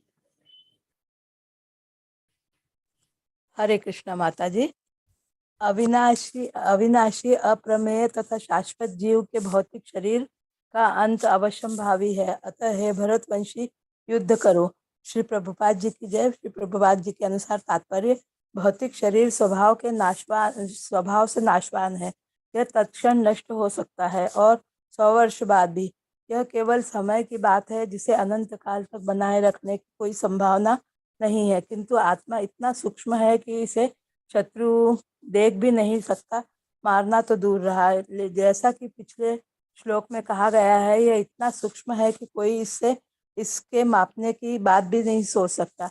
अतः दोनों ही दृष्टि से शोक का कोई कारण नहीं है, क्योंकि जीव जिस रूप में है ना तो उसे मारा जा सकता है, ना शरीर को कुछ समय तक या स्थायी रूप से बचाया जा सकता है। पूर्ण आत्मा के सूक्ष्म कण अपने कर्म के अनुसार ही के शरीर धारण करते हैं, अतः धार्मिक नियमों का पालन करना चाहिए। वेदांत सूत्र में जीव को प्रकाश बताया गया है, क्योंकि यह परम प्रकाश का अंश है। इस प्रकार सूर्य का प्रकाश सारे ब्रह्मांड का पोषण करता है, उसी प्रकार आत्मा के प्रकाश से इस भौतिक देह का पोषण होता है। जैसे ही आत्मा इस भौतिक शरीर से बाहर निकल जाता है, शरीर सड़ने लगता है, अतः आत्मा ही शरीर का पोषक है। शरीर अपने आप में महत्वहीन है, इसीलिए अर्जुन को उपदेश दिया गया है कि वह युद्ध करे और भौतिक शारीरिक कारणों से धर्म की बलि ना होने दे। हरे कृष्ण माता हरे जी। कृष्ण। थैंक यू माता जी। तो भौतिक शरीर क्या है? स्वभाव से नाशवान है। दर्शन भी नष्ट हो सकता है, 100 वर्ष बाद भी हो सकता है। हमारी जो मृत्यु का समय है, ये हम जन्म से लिखवा कर आते, कर्म के अनुसार होता है ना। ये शरीर सदा सदा के लिए तो रहने वाला नहीं है, नष्ट तो जरूर होगा, या तो आज होगा या कल होगा। आत्मा इतनी सूक्ष्म है कि इसे कोई भी शत्रु नहीं देख सकता। तो फिर से बताया जा रहा है, आत्मा जो है वो कभी भी मरती नहीं है। हमारे शरीर का नाश होता है, आत्मा नहीं मरती। तो कर्म के अनुसार हमें ये शरीर मिलता है, तो हमें क्या करना चाहिए? धार्मिक नियमों का पालन करना चाहिए। हम परमात्मा के अंश हैं, पर हमें क्या करना है? धार्मिक नियमों का पालन करना है। जैसे आत्मा इस शरीर से निकल जाती है, शरीर क्या होता है? सड़ जाता है। इसलिए भगवान अर्जुन को क्या उपदेश दे रहे हैं कि भौतिक शारीरिक कारणों से धर्म की बलि ना होने दो। अर्जुन, तुम किन के लिए शोक कर रहे हो? ये सब तो आत्मा है, कर्म के अनुसार इन्हें नया शरीर प्राप्त हो जाएगा। धर्म के नियमों का पालन करो, धर्म की बलि ना होने दो। नेक्स्ट। न जायते य एनं वेति हन्तारं यश्चैनं मन्यते हतम् अभौतौ न विजानीतो नायं हन्ति न हन्यते। जो इस जीवात्मा को मारने वाला समझता है, जो इसे मरा हुआ समझता है, वे दोनों ही अज्ञानी हैं, क्योंकि आत्मा ना तो मरती है ना मारे जाती। भगवान के कह रहे हैं कि जो आत्मा को मरा हुआ समझता है कि आत्मा मर जाती है ही नहीं, आत्मा का अस्तित्व नहीं है, तो वो क्या है? अज्ञानी है। देहधारी जीव को किसी घातक हथियार से अगर आघात पहुंचाया जाता है, तो ये समझना चाहिए कि शरीर के भीतर जो जीवात्मा है वो मरी नहीं है। ये शरीर एक कपड़े के समान है। आत्मा तो इतनी सूक्ष्म है, से किसी चीज से भी मारा नहीं जा सकता। आगे हम जानेंगे। नैनम छिदन्ते शस्त्राणि नैनम दहति पावका ना चैनम कलेदन्त्यापो ना शोषति मारुतम्। आत्मा को ना तो सुखाया जा सकता है, ना जलाया जा सकता है, ना अस्त्र शस्त्र द्वारा काटा जा सकता है, ना ही जल द्वारा भिगोया, ना वायु द्वारा सुखाया जा सकता है। तो वैदिक आदेश क्या है कि किसी भी, भगवान ये नहीं कह रहे कि हाँ भाई किसी को मारते हैं तो वो मरता नहीं है, वो तो आत्मा है, वो नहीं मरता, तो तुम हिंसा करो। भगवान प्रोत्साहित नहीं कर रहे हिंसा के लिए। वैदिक आदेश क्या है? मां हिंस्यात सर्वभूतानि, किसी भी जीव की हिंसा नहीं करनी चाहिए। ना ही भगवान ये कहते कि पशु हिंसा करनी चाहिए। कभी कभी हिंसा जो होती है वो जरूरी होती है धर्म के अनुसार। भगवान अर्जुन को ये बता रहे कि धर्म के अनुसार मारने के लिए तुम्हें यहाँ नियुक्त किया जा रहा है। हत्या करना गलत कार्य है, पर धर्म के अनुसार करना वो गलत नहीं है। अब जैसे हम कहते हैं कि पशु हत्या वो गलत है, पर राजा महाराजा क्या करते हैं? वो पशु हत्या करते हैं, जंगल में जाकर शिकार करते हैं, तो उनसे उन्हें क्या पाप लगेगा? नहीं। क्यों? क्योंकि वो धर्म के अनुसार है। उसके पीछे के कारण क्या होते हैं? पहला, उन्हें युद्ध के लिए उनके लिए एक नियम होता है कि क्षत्रिय जो है वो जो पशु वध करते हैं, उनका शिकार करते हैं, तो उनसे उन्हें पता चलता है कि किस प्रकार से 3 बार चलाना है, कहाँ किस चीज का कैसे प्रयोग करना है। दूसरा, जो साधु पुरुष है वो वहां कहाँ पर तपस्या करते हैं? वन में। अगर वन में जंगली जीव होंगे, खूंखार होंगे, तो वो क्या करेंगे? उन्हें तपस्या यज्ञ नहीं करने देंगे, तो इसलिए उनकी हिंसा करना जरूरी है। तो उनसे उन्हें पाप नहीं करता। तो भगवान क्या बताया जा रहा है? हिंसा करना गलत है, पर धर्म के नियम के अनुसार अगर उसे नियुक्त किया जा रहा है तो वो गलत नहीं है। क्योंकि अर्जुन क्या कहते हैं? मुझे पाप लगेगा। अर्जुन के ही प्रश्न थे ना, दया आ रही है, मुझे पाप लगेगा। तो भगवान क्या कह रहे हैं कि तुम्हें धर्म के नियमानुसार मानने के लिए नियुक्त किया गया है, ये कोई पागलवश नहीं है। मैं तुम्हें ऐसे ही हिंसा के लिए प्रोत्साहित नहीं कर रहा हूं। नेक्स्ट।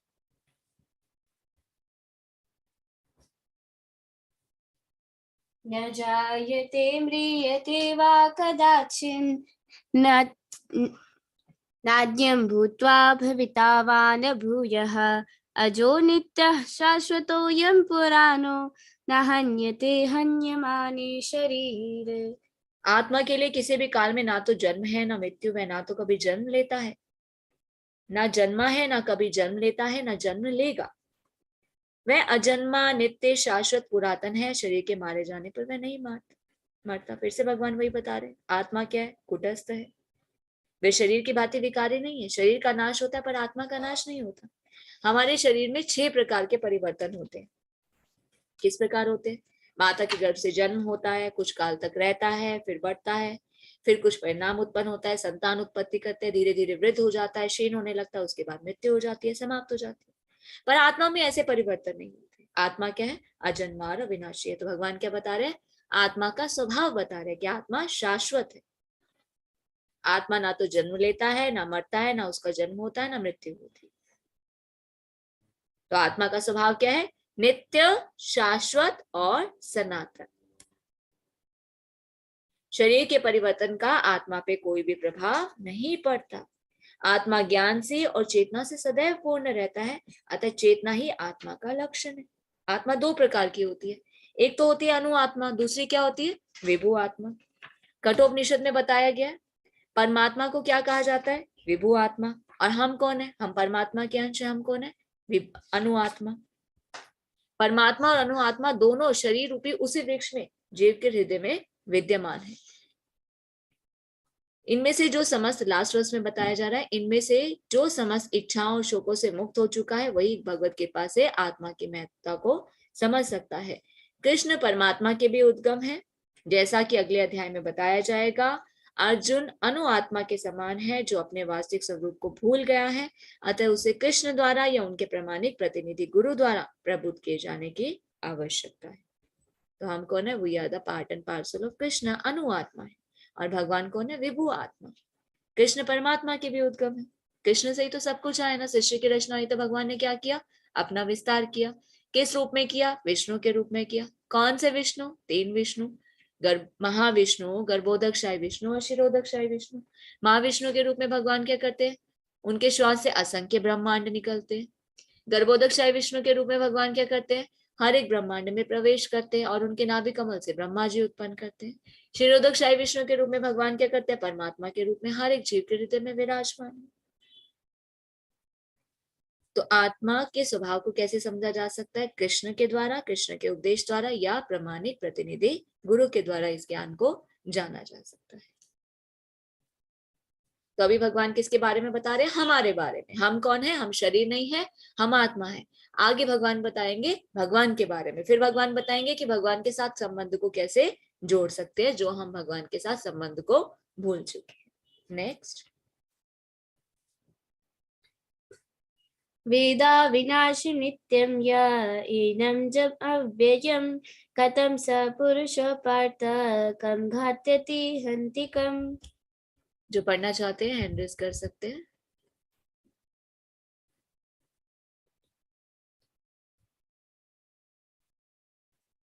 हरे कृष्णा शकुंतला माता जी।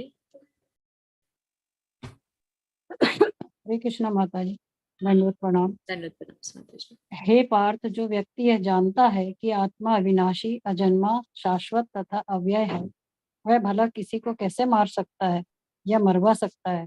श्री प्रभुपाद जी की जय। तात्पर्य श्री प्रभुपाद जी के द्वारा प्रत्येक वस्तु की समुचित उपयोगिता होती है और जो ज्ञानी होता है वह जानता है कि किसी वस्तु का कहाँ और कैसे प्रयोग किया जाए।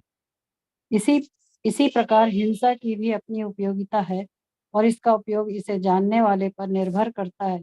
यद्यपि हत्या करने वाले व्यक्ति को न्याय संहिता के अनुसार प्राण दंड दिया जाता है, किंतु न्यायाधीश को दोषी नहीं ठहराया जा सकता है, क्योंकि वह न्याय संहिता के अनुसार ही दूसरे व्यक्ति पर हिंसा किए जाने का आदेश देता है। मनुष्यों के विधि ग्रंथ मनु संहिता में इसका समर्थन किया गया है कि हत्यारों को प्राणदंड देना चाहिए, जिससे उसे अगले जीवन में अपना पाप कर्म भोगना ना पड़े। अतः राजा द्वारा हत्यारे को फांसी का दंड एक प्रकार से लाभप्रद है। इसी प्रकार जब कृष्ण युद्ध करने का आदेश देते हैं तो यह समझना चाहिए कि यह हिंसा परम न्याय के लिए है। और इस तरह अर्जुन को इस आदेश का पालन यह समझकर करना चाहिए कि कृष्ण के लिए किया गया युद्ध हिंसा नहीं है, क्योंकि मनुष्य या दूसरे शब्दों में आत्मा को मारा नहीं जा सकता। अतः न्याय के हेतु तथा कथित हिंसा की अनुमति है। शल्य क्रिया का प्रयोजन रोगी को मारना नहीं, अपितु उसको स्वस्थ बनाना है। अतः कृष्ण के आदेश पर अर्जुन द्वारा किया जाने वाला युद्ध पूरे ज्ञान के साथ हो रहा है, उससे पाप फल की संभावना नहीं है। हरे कृष्णा माता जी, हरे धन्यवाद। कृष्ण माता जी, थैंक यू सो मच माता जी। तो यहाँ देखिए क्या बता रहे हैं भगवान। हे पार्थ, जो व्यक्ति यह जानता है कि आत्मा क्या है, अविनाशी, अजन्मा, शाश्वत और अव्यय, वह भला किसी को कैसे मार सकता है या मरवा सकता है। तो तात्पर्य में बताया जा रहा है प्रत्येक वस्तु की उपयोगिता, किसी वस्तु का कब कहाँ कैसे उपयोग करना है, जो ये जानता है वो क्या है, ज्ञानी। हिंसा की भी अपनी उपयोगिता है, जैसे कि हमने लास्ट क्लास में किया था। श्रील प्रभुपाद ने क्या बताया, हिंसा करना गलत है, पर कहीं कहीं हिंसा करनी भी पड़ती है। तो इसकी उपयोगिता क्या है, इसे उपयोग करने किए जाने वाले पर निर्भर करता है। अब हिंसा करना तो गलत है, पर धर्म के नियम अनुसार अगर इसकी आवश्यकता पड़ती है तो उससे पाप नहीं लगता। अब जैसे यहाँ पे हम एग्जाम्पल दे सकते हैं, एनालॉजी जो दी गई है श्रील प्रभुपाद के द्वारा, न्याय संहिता के अनुसार प्राणदंड दिया जाता है। जो जज है वो क्या करता है, कई बार मृत्यु दंड दिया जाता है ना, कि कोई दोषी है, किसने बहुत पाप किए, किसी की हत्या की, तो उसे मृत्यु दंड दिया जाता है। तो यहाँ पर वो मृत्यु दंड दे रहे हैं, हिंसा का आदेश दे रहे हैं, तो उन्हें पाप तो नहीं लगेगा। वो क्या करें, न्याय संहिता के अनुसार अपने कार्य को कर रहे हैं। तो मनु संहिता में भी एक वर्ष जो बताया गया, वो बताया गया कि हत्यारे को प्राण दंड देना चाहिए। पहले के समय में क्या होता था, राजा क्या करते थे, अगर किसी ने बहुत ही गलत कार्य किए होते तो उसे मृत्यु दंड दिया जाता था, कि उसके कर्म का फल वो वहां पे भोग लेगा, खत्म, उसे दोबारा जन्म नहीं लेना पड़ेगा। वो अच्छा होता था, वो न्याय के लिए। अभी भी हम देखते हैं ना, कुछ कंट्रीज में इस तरह से अभी भी है, गलत कार्य करते हैं उसको मृत्यु दंड दिया जाता है। तो उससे क्या होता है, उसके जितने भी कर्म का फल होता है वहां पे खत्म हो जाता है, उसे दोबारा शरीर नहीं धारण करना पड़ता। तो इसी प्रकार जब कृष्ण युद्ध करने का आदेश देते हैं तो ये समझना चाहिए, ये हिंसा क्या, न्याय के लिए। अर्जुन को इस आदेश का पालन ये समझ के करना है कि ये कृष्ण के लिए युद्ध किया जा रहा है, धर्मानुसार किया जा रहा है, अपनी इंद्रिय तृप्ति के लिए नहीं। जैसे एक एग्जाम्पल हम क्या देखते हैं, जैसे बॉर्डर पे सोल्जर्स है, सैनिक है, वो क्या करते हैं, जो उत्पात मचाने वाले होते हैं, टेररिस्ट होते हैं, उनको क्या करते हैं, मारते हैं। तो उन्हें क्या दिया जाता है, अवार्ड दिया जाता है। जितने ज्यादा मारे आतंकवादी उतना और ज्यादा इनाम मिलता है, अवार्ड दिया जाता है। अगर वही सैनिक, वो अभी सैनिक क्या कर रहा है, देश की रक्षा करने के लिए वो कार्य करना है, धर्म के नियम अनुसार कर रहा है। अगर वही सैनिक अपने घर के किसी सदस्य को मार देता है, किसी पड़ोसी को मार देता है, किसी की हत्या कर देता है, तो उससे क्या होगा, उसे दंड मिलेगा, उसके सारे मेडल छीन लिए जाएंगे। देखिए, है तो वही सैनिक, कार्य भी वो यही कर रहा है, पर कितनी स्थिति का, किसी चीज को कब कहाँ कैसे उपयोग करना चाहिए, वो इस पर डिपेंड करता है। तो यहाँ पर भगवान जो अर्जुन को उपदेश दे रहे हैं, वो हिंसा को प्रोत्साहित नहीं कर रहे। ये क्वेश्चन आएगा आप लोगों के पास एग्जाम में, कि हिंसा को भगवान प्रोत्साहित नहीं कर रहे। हिंसा की कब कहाँ क्या उपयोगिता होती है, वो धर्म के अनुसार होनी चाहिए। तो यहाँ पर अर्जुन को जो भगवान उपदेश दे रहे हैं वो क्या है, कृष्ण के लिए किया गया जो युद्ध है वो हिंसा नहीं है। अब जैसे डॉक्टर है, एक और एनालॉजी हम क्या दे सकते हैं, डॉक्टर क्या करते हैं, सर्जरी होती है, काट रहे हैं। अब किसी का काटना, चाकू चलाना, उसमें उसकी मृत्यु भी हो सकती है। कई बार होता है ना, ऑपरेशन करते हुए किसी की मृत्यु भी हो जाती है। तो डॉक्टर ये जानबूझ के तो नहीं कर रहा, उसका कार्य तो है बचाना, पर वो क्या कर रहा है, अपने कर्तव्य का पालन कर रहा है, इसके लिए उसको पाप तो नहीं लगेगा। तो कहने का तात्पर्य यहाँ पर जो कुछ लोग प्रश्न करते हैं कि महाभारत का युद्ध हुआ, भगवान ने तो हिंसा को प्रोत्साहित किया, भगवान ने तो अर्जुन को प्रोत्साहित किया कि तुम उसे मारो, तो भगवान क्या करे, हिंसा को प्रोत्साहित करे? नहीं, भगवान ने जो भी ज्ञान दिया, जो भी कार्य किया, वो पूरे ज्ञान के साथ, पूरे तत्व ज्ञान के साथ दिया। भगवान ने अर्जुन को क्या कहा, अर्जुन कहते मैं युद्ध नहीं करना चाहता, भगवान क्या कहते, ये तो पहले से ही मारे जा चुके, तुम तो सिर्फ निमित्त मात्र साधन हो, कर्म के अनुसार इनकी मृत्यु निश्चित है, पर तुम तो एक निमित्त मात्र साधन हो। हम देखते हैं ना, कई बार एरोप्लेन क्रैश होता है या युद्ध की स्थिति उत्पन्न होती है, वो क्यों होती है, कर्म के अनुसार उनका समय हो चुका है। तो भगवान कई बार क्या करते हैं, ऐसी व्यवस्था करते हैं कि एक साथ उनका वध करते हैं। तो कृष्ण के आदेश पर अर्जुन द्वारा किए जाने वाला युद्ध पूरे ज्ञान के साथ हो रहा है। भगवान हिंसा को प्रोत्साहित नहीं करे, ज्ञान के साथ बता रहे हैं। अर्जुन क्या कहते हैं, मुझे पाप लगेगा। भगवान कह रहे पाप कर्म की कोई संभावना नहीं, क्योंकि तुम क्या कर रहे हो, धर्म के अनुसार कार्य कर रहे हो, मेरे लिए युद्ध कर रहे हो, तो ये हिंसा नहीं है। नेक्स्ट,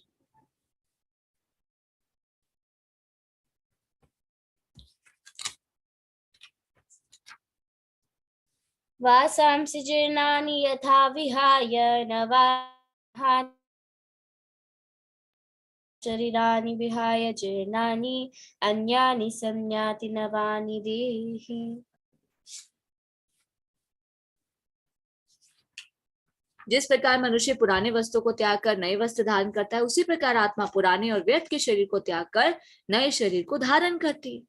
भगवान और क्या बता रहे आगे, आत्मा कभी भी नहीं मरती है, क्या करती है, पुराने शरीर को त्याग कर नए शरीर को धारण करती है।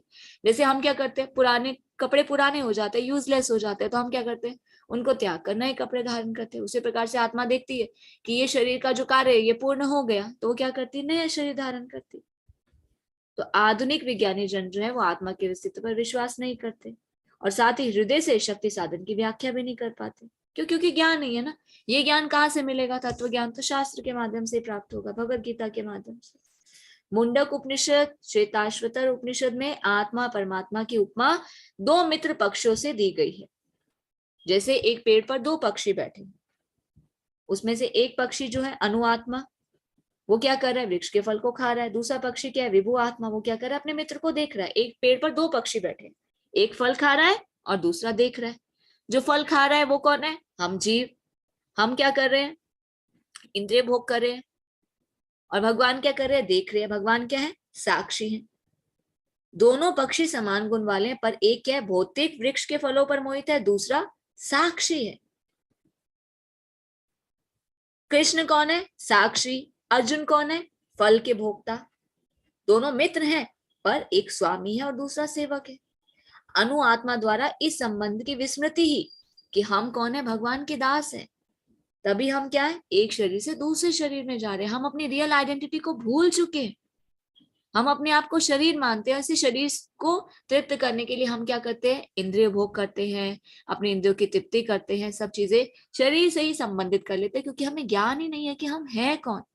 हम शरीर नहीं है, हम आत्मा है। हमारा स्वभाव क्या है, हमारी रियल आइडेंटिटी है भगवान की सेवा करना। जब हम ये समझ जाते हैं कि हम भगवान के सेवक हैं, तभी हम इस ज्ञान को समझ पाते हैं और इस जन्म मृत्यु के चक्र से बच पाते हैं। बार बार दूसरे शरीर में नहीं आना पड़ता। तो जीवात्मा जो है शरीर रूपी वृक्ष पर संघर्ष कर रहा है। हम इसीलिए बार बार क्या कर रहे हैं, संघर्ष कर रहे हैं, नया नया शरीर प्राप्त कर रहे हैं। कर्म के अनुसार हमें ये शरीर प्राप्त होता है।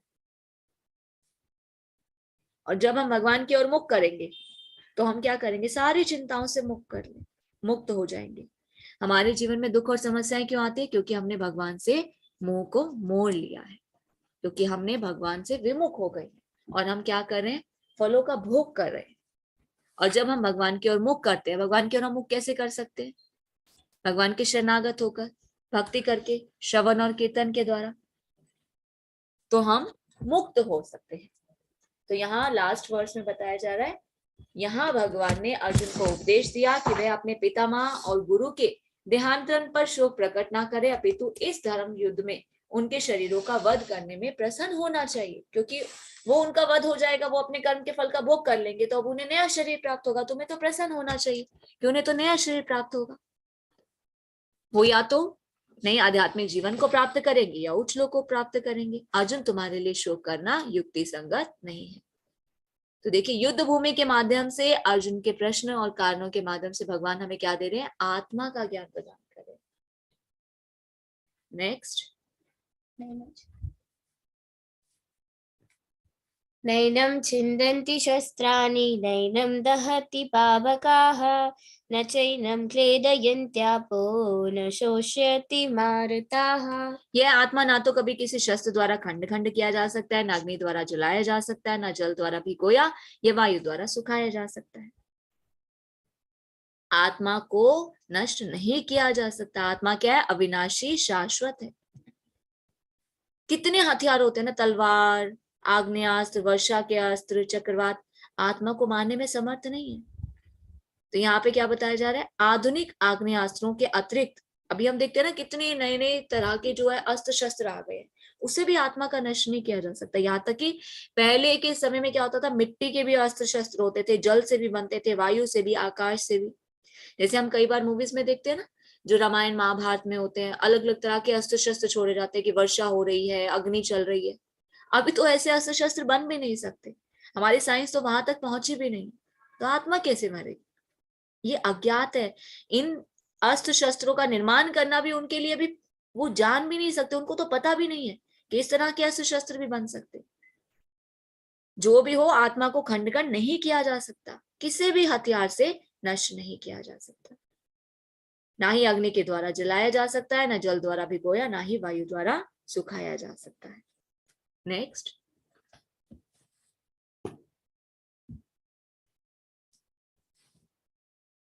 अच्छेद्योऽयमदाह्योऽयं वक्लेद्यो शोष्य एव च नित्यः स्वर्गतः स्थाणुर् अचल अयं सनातनः।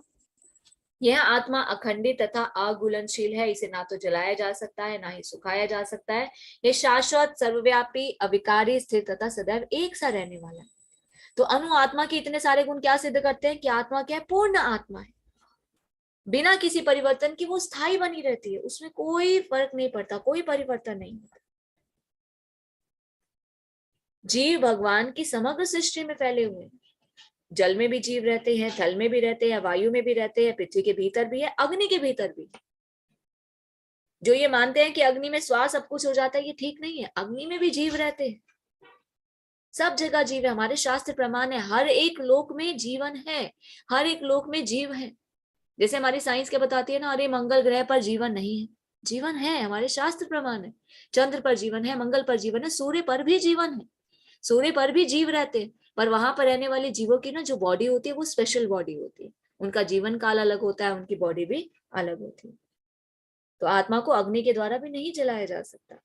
अतः इसमें संदेह नहीं है कि सूर्य लोक में भी उपयुक्त प्राणी निवास करते हैं।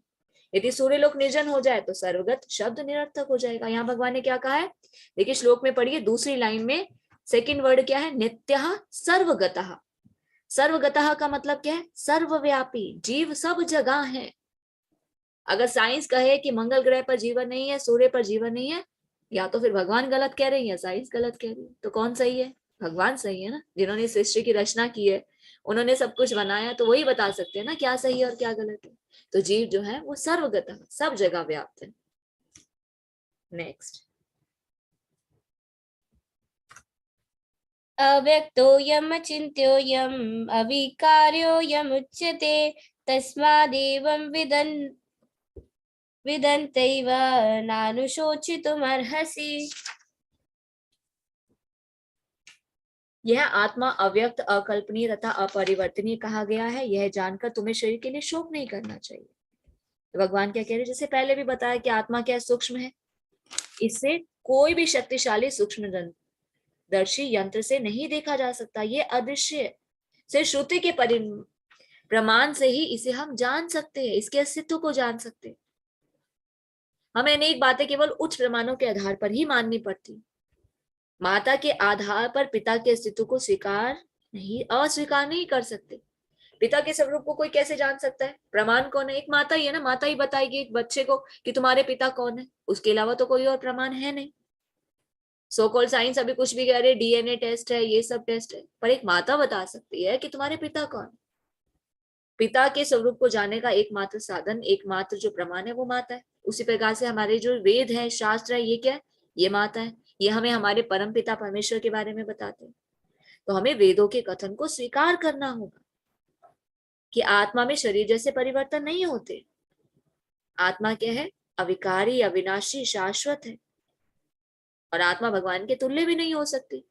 आत्मा का साइज हमने जाना ना, क्या है आत्मा का साइज? हमारे बाल के अग्रभाग का 1/10,000वां भाग। उसी श्वेताश्वतर उपनिषद में परमात्मा का साइज भी बताया गया है। परमात्मा कौन है? कृष्ण के प्रतिनिधि। परमात्मा का साइज क्या है? एक अंगूठे में, उसी श्लोक में 2 जगह बताया गया, एक अंगूठे का जो साइज होता है, हम अपना थंब देखें, ये परमात्मा का साइज है। अगर आत्मा का साइज भी बताया गया तो परमात्मा का भी बताया गया, एक थंब के जितना, या फिर हम अपनी एक उंगली जो अंगूठे के साथ है उसे आप खोल लीजिए, जैसे हम कहते हैं ना किसी पे पॉइंट आउट करिए, गोली चलानी, जैसे कई बार हम कहते हैं अरे गन चलाओ ढिशके ढिशके, तो हम कैसे हाथ वो कर लेते हैं, एक उंगली सामने पॉइंट और एक अंगूठे को खोल लेते हैं, तो इन दोनों के बीच में जो गैप है वो परमात्मा का साइज है। तो जो हमारे उपनिषद ये साइज बताते हैं, इसका मतलब खाली आकार को प्रस्तुत करना नहीं है, इसका मतलब ये बताना है कि आत्मा परमात्मा दोनों अलग अलग है। आत्मा छोटी है, परमात्मा का साइज अलग है। जैसे निर्विशेषवादी क्या कहते हैं, आत्मा परमात्मा एक है, नहीं, उसको प्रमाणित करने के लिए हमारे उपनिषदों में ये आकार को बताया गया है। नेक्स्ट,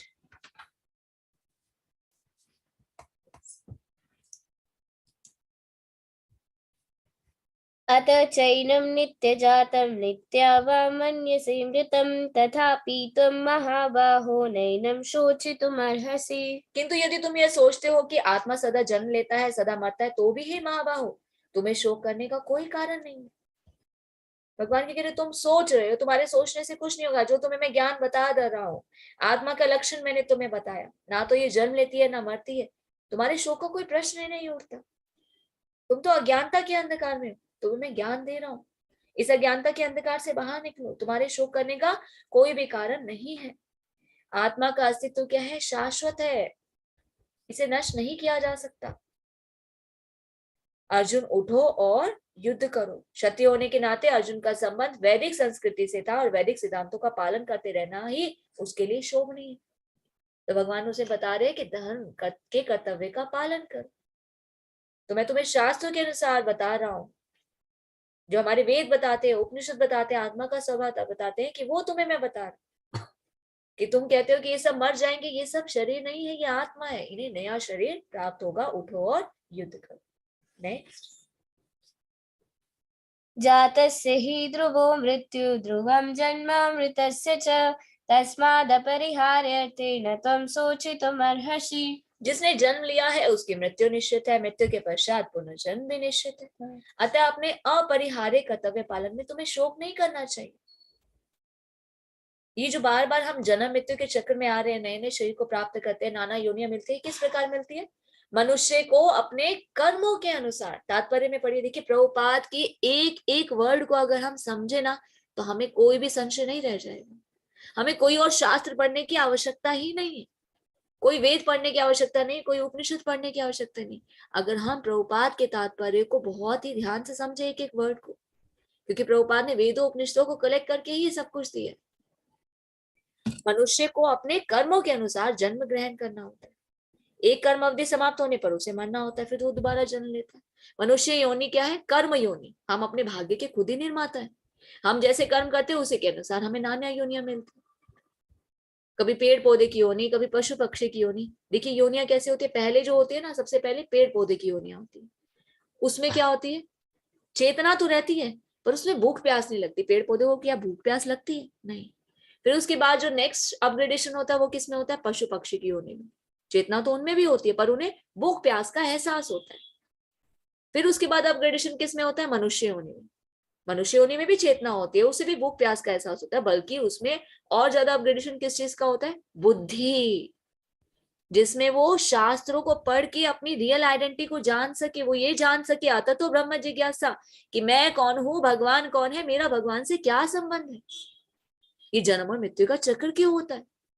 हम जन्म लेते हैं, मृत्यु हो जाती है, मृत्यु के बाद हम क्यों कहाँ चले जाते हैं, ये नाना प्रकार की योनियां क्या है, प्रकृति के 3 गुण क्या है, हमारे जीवन में समस्याएं क्यों आती है, और इन समस्याओं से हम बाहर कैसे निकल सकते हैं, भगवान के साथ जो हमारा संबंध टूट गया उसे हम कैसे जोड़ सकते हैं। तो मनुष्य योनि जो है सबसे स्पेशल योनि है। बहुत ही मुश्किल से योनि मिलती है, बहुत ही यज्ञ दान तपस्या कर्म हमने किए होते तो हमें ये मनुष्य योनि मिलती है। तो give only this life to Krishna, इस मनुष्य योनि को व्यर्थ नहीं गंवाना। अगर हम शास्त्रों का अध्ययन नहीं करें और उसे अपने जीवन पे इम्प्लीमेंट नहीं करें तो हम पशु से भी बदतर है। फिर तो हमसे अच्छे तो पशु पक्षी है। कम से कम वो कर्म के बंधन में और तो नहीं आगे बढ़ रहे हैं, खाली अपने कर्म के फल का भोग कर रहे हैं। मनुष्य होने के बावजूद अगर हम शास्त्र नहीं पढ़ते, भक्ति नहीं करते, भगवान के उपदेशों को नहीं जानते, उन्हें इम्प्लीमेंट नहीं करते, तो हम पशु से भी नीचे, क्योंकि फिर से हम कर्म के बंधन में बन रहे हैं और नाना योनियों में ट्रेवल करने के लिए अपने लिए और रास्ते खोल रहे हैं। तो इस प्रकार ही जन्म मृत्यु का चक्र चलता रहता है। बिना मुक्ति प्राप्त किए जब तक मुक्ति नहीं मिलेगी तब तक जन्म मृत्यु का चक्र होगा। किंतु मानव समाज में शांति और व्यवस्था बनाए रखने के लिए हिंसा और युद्ध अपरिहार्य। भगवान हिंसा को प्रोत्साहित नहीं करे, पर शांति बनाए रखने के लिए, व्यवस्था बनाए रखने के लिए भगवान क्या कर रहे हैं, अर्जुन को धर्म के अनुसार अपने कर्तव्य का पालन करने के लिए कह रहे हैं। तो कुरुक्षेत्र का युद्ध तो भगवान की इच्छा के कारण हो रहा था, और सत्य के लिए युद्ध करना तो सत्य का धर्म है। कर्तव्य का पालन करते हुए स्वजनों की मृत्यु से भयभीत या शोककुल क्यों हो? भगवान अर्जुन से कहते कि तुम कर्तव्य के पालन से पीछे क्यों हट रहे हो? अर्जुन कहता है कि मुझे पाप कर्म भोगना पड़ेगा। भगवान कहते कोई पाप कर्म नहीं लगेगा, ये सब धर्म के नियम अनुसार है, वैदिक शास्त्रों के अनुसार तुम्हें अपने कर्म कर। अगर तुम अनुचित कर्तव्य पथ का चुनाव करते हो उससे तुम नीचे गिरोगे। अर्जुन उठो और युद्ध करो। किसी को यहाँ तक कोई डाउट है? अगर कोई प्रश्न हो किसी को, या कोई कमेंट्स या कुछ ऐड करना चाहते हैं आप, तो आप हैंड रेज कर सकते हैं। हरे कृष्णा सुखराज प्रभु जी। माता जी दोबारा ये क्या पक्षी का और आपने क्या बोला मनुष्य का वो कर्म का ये क्या, वो थोड़ा समझ में नहीं आया था। पक्षी जो वृक्ष पे बैठे हुए दो पक्षी हैं। हाँ वही, वो उनको क्या कर्म का कोई उनको नहीं मिलता है उसका कर्मिक रिएक्शन? देखिए वो बताया गया है हम कौन है और भगवान कौन है।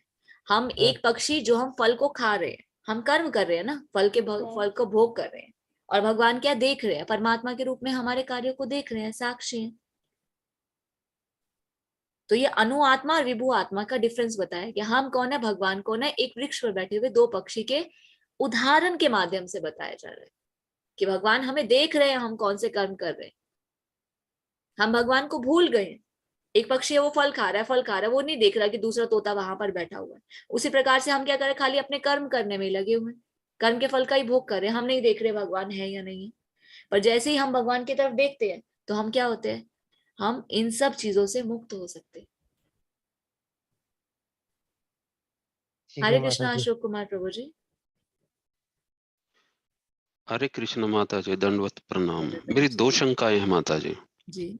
पहली शंका ये है कि आपने बताया श्री चैतन्य प्रभु ने 24 साल की उम्र में संन्यास लिया, तो उस पॉइंट पे एक उनके ऊपर डिपेंडेंट उनकी पत्नी और माता जी थी, तो एक कर्म उनका ये भी था कि उनका वो जिम्मेदारी करे, एक तो वो था, दूसरा संन्यास। तो थोड़ा मेरी शंका है कि क्या मैं समझ नहीं पाया हूँ थोड़ा इसको अच्छे से।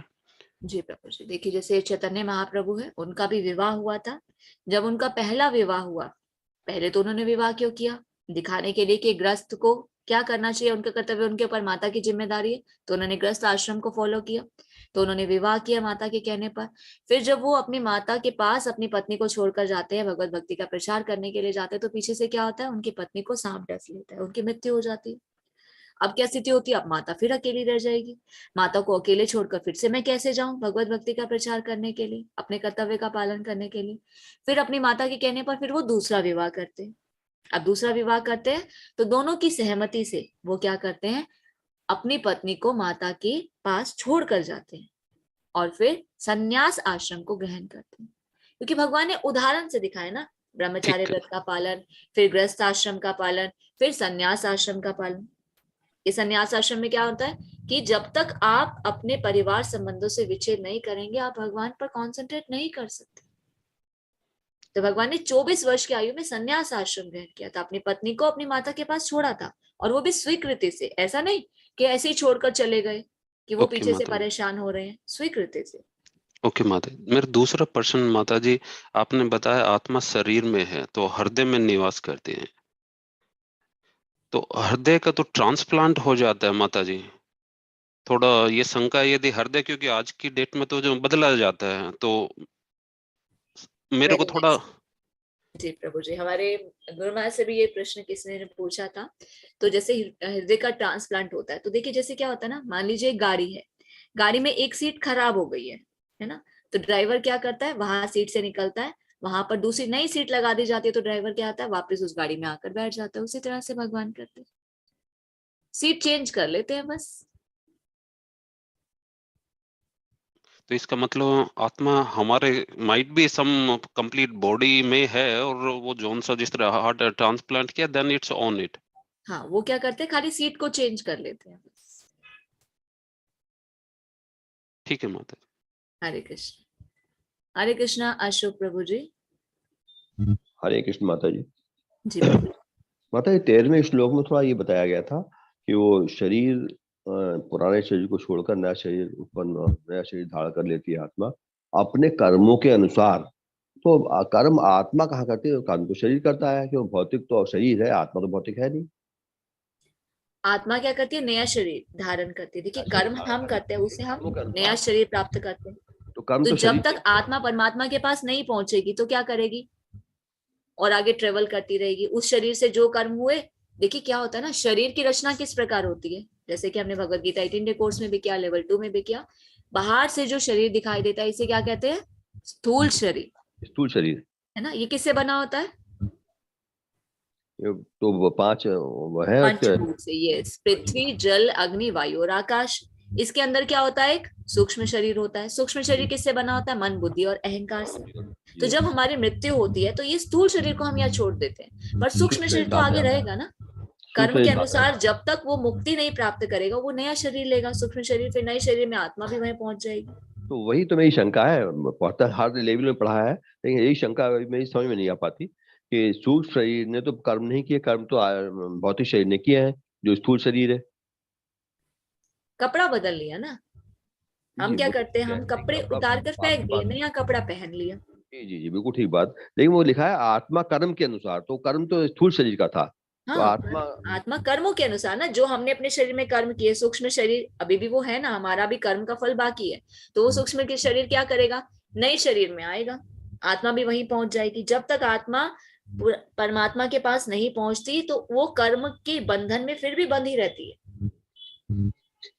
हम इस भौतिक जगत में क्यों बंधे? कर्मों के अनुसार बंधे। जब कर्म से मुक्त हो जाएंगे तो आत्मा मुक्त हो जाएगी, और जब भगवत धाम पहुंचते हैं तो वहां सूक्ष्म शरीर नहीं जाता, क्योंकि उसका कार्य खत्म, कर्म का फल खत्म, आत्मा पहुंच जाती है। जी माता जी बिल्कुल ठीक है। आत्मा तो शाश्वत है और शुद्ध है, तो फिर ऐसे कर्म क्यों होते हैं जिसमें हमें कोई दूसरे 84 लाख योनियों में जाना पड़े? चाहे जो शुद्ध और शाश्वत है तो अच्छे ही कर्म होना चाहिए शरीर का, तो शरीर के द्वारा। आत्मा शुद्ध है ना, पर आत्मा ने क्या, हम कौन थे? हम आत्मा थे, हम भगवान के धाम रहते थे। हमने क्या इच्छा की? इंद्र तृप्ति की इच्छा की, फल भोगने की इच्छा की। तो भगवान ने हमें क्या प्रदान किया? शरीर प्रदान किया। भोग कैसे करेंगे? शरीर प्रदान किया।